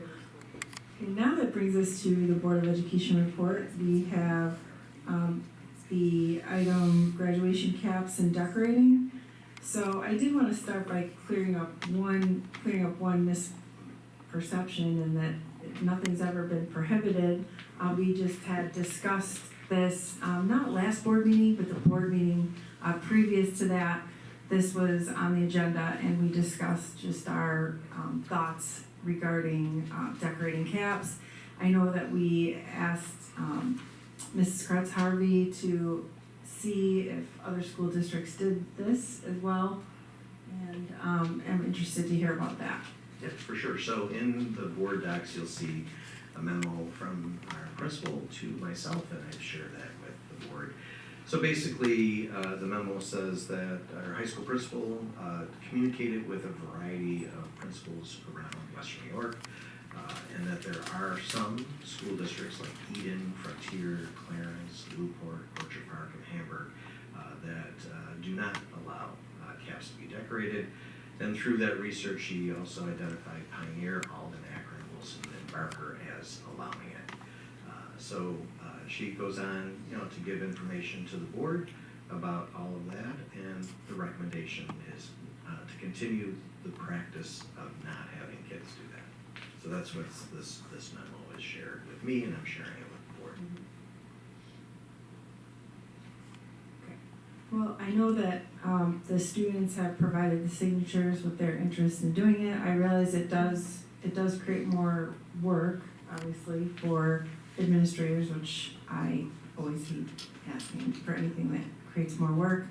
But I hope it's something that, given the signatures and the presentations, it seems that it would be very meaningful. I know one of the things I love about Grand Island is that we have so many unique traditions, from celebration of inspiration to decorating the parking lot spots, which was new this year, for students to be able to express themselves and also be able to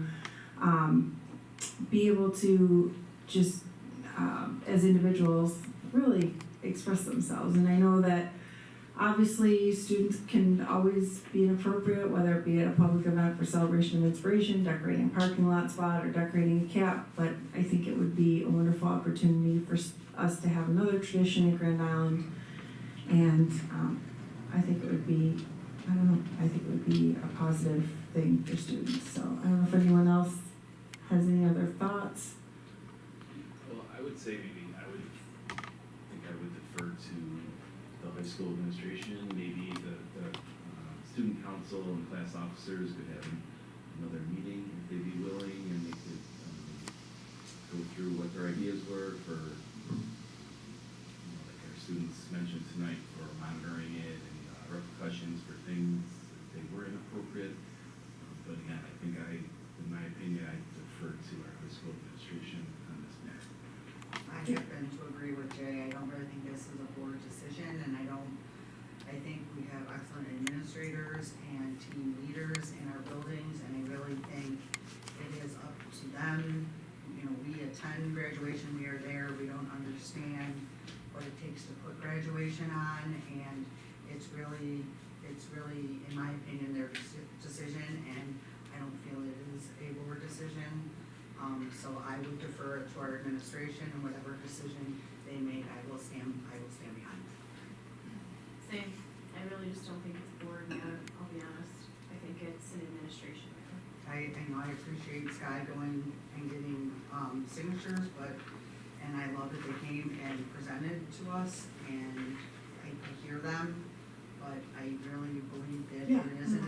I would agree. I would agree with that. It definitely is an administrative decision. I think the reason why I added it to the agenda was so that the students could be heard. So, and I agree with Jay. I hope that the administration will sit down with leadership, but I agree with Sue and Joy that it's definitely an administrative decision.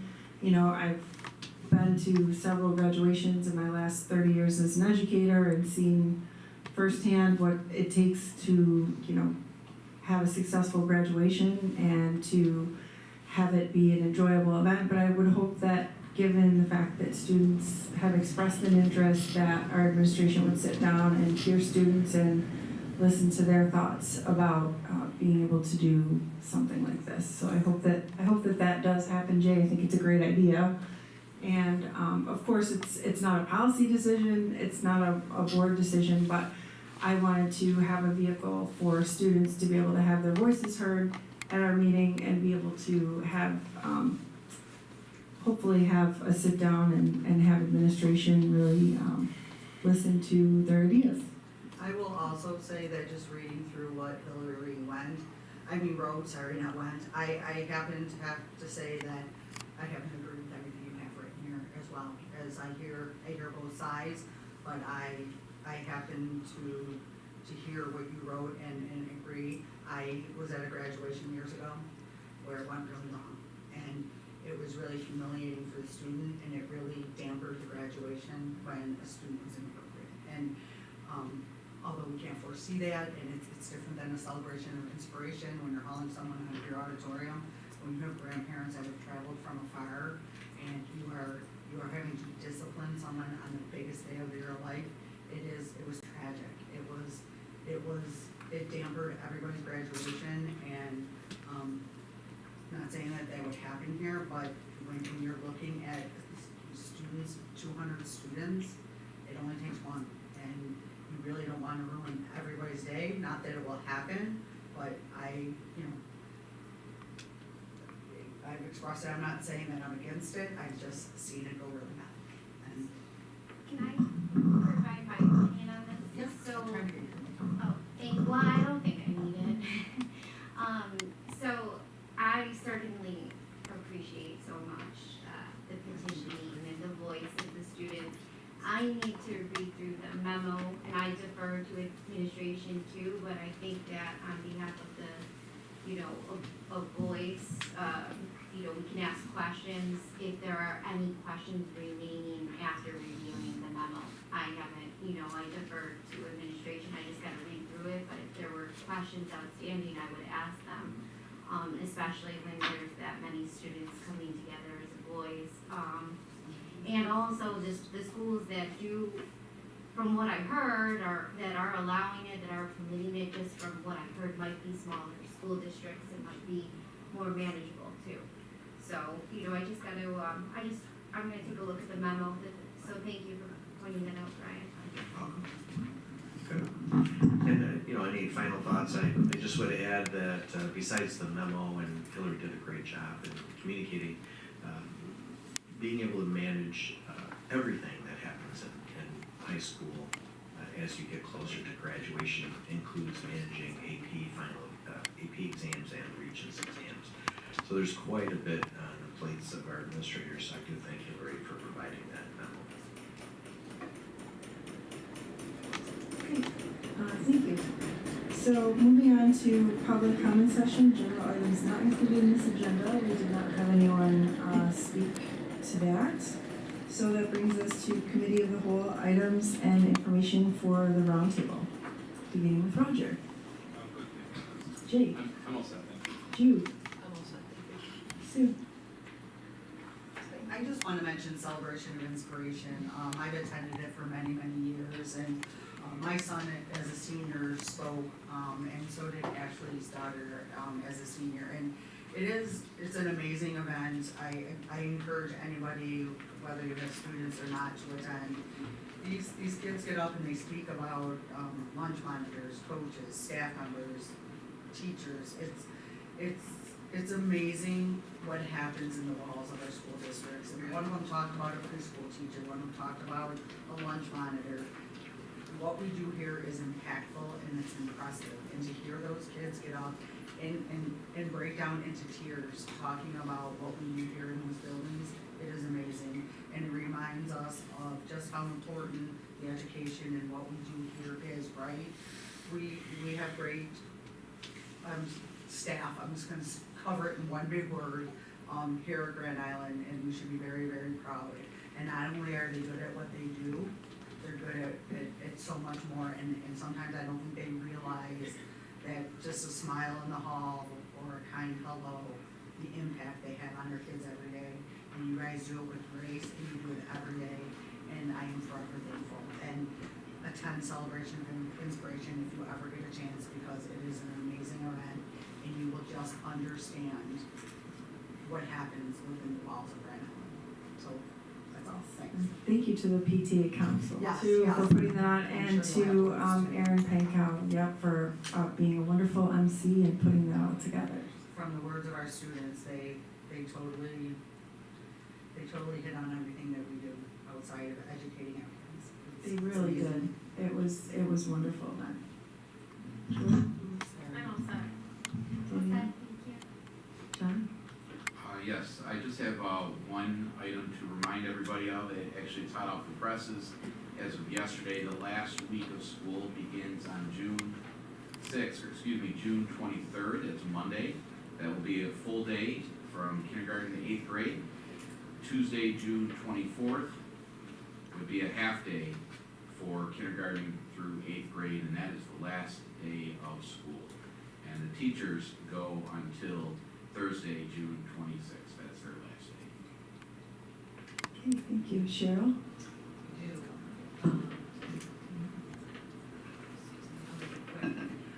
I just wanted to congratulate Mike Antonelli. Good for you. Proud of you. Very sad for us. We will miss you. And I'm gonna miss 4 years of a lot of fun, laughs, professional collegiality, etc. So just make sure you stay in touch. But very proud of you, Mike.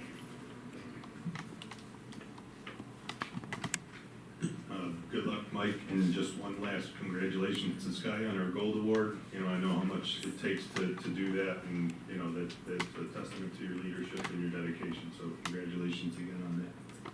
Thank you. Okay, I just have one thing before I ask Dr. Graham to close out and give his last thoughts. I have some dates too. May 20th is our budget and trustee vote. June 2nd is the tenure and retiree reception. My class is going to be, I'm taking a field trip to Universal Studios with my students. We've been fundraising for 3 years, so I apologize. I will not be at that retiree and tenure reception. I hate missing that, but that's the week that we are there. And also the night of the SRP, yes, on May 28th, Sky is nominated for an award at Niagara Falls High School. So we will be at that ceremony for Sky, and I'm so sad to miss the SRP celebration because it was so wonderful last year. I just loved it. You do a great job at that, Jude. Thank you, and Brian, and everyone that runs that. It's wonderful. July 7th is our reorganizational meeting at 7 p.m. And at that meeting, I am very excited this year that we will have a new board president elected. Because I am going back to school for social work. I'm retiring in 3 years, and I'm basically trying to have other people take over a lot of my responsibilities other than the New York State Teacher of the Year Selection Committee. I am keeping that well into my retirement because I love my colleague.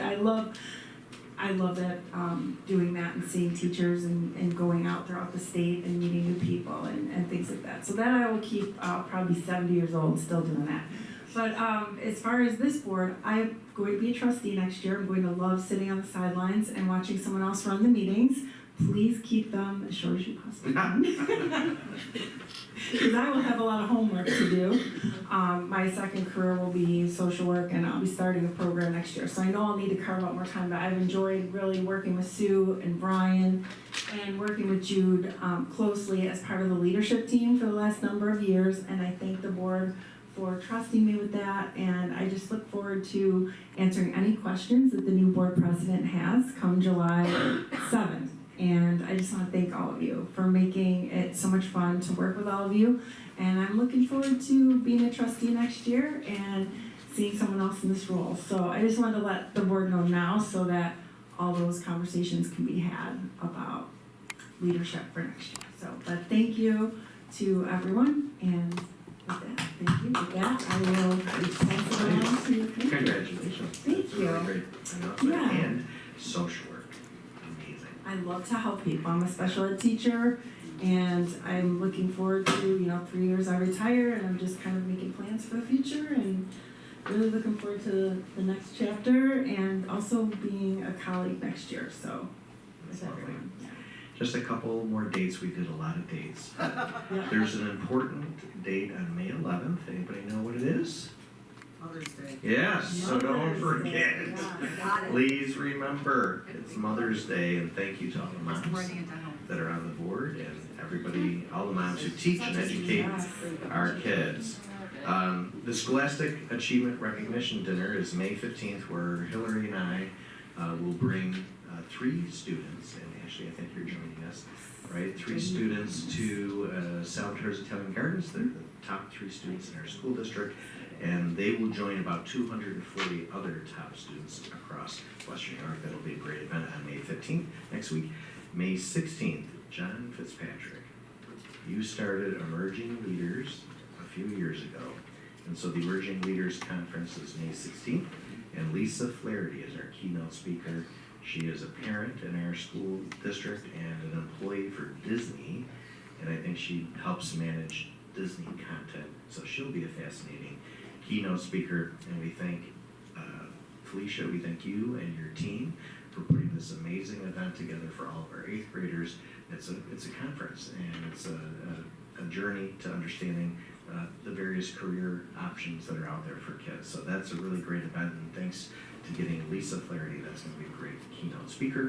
And Hillary, thank you. On May 17th of next week is the premiere of the DeGlopper American Hero film, which we'll be hosting here at our Grand Viking Theater. So that's all. I just want to thank everybody, and thanks to all of these great team members who put wonderful things together for our kids.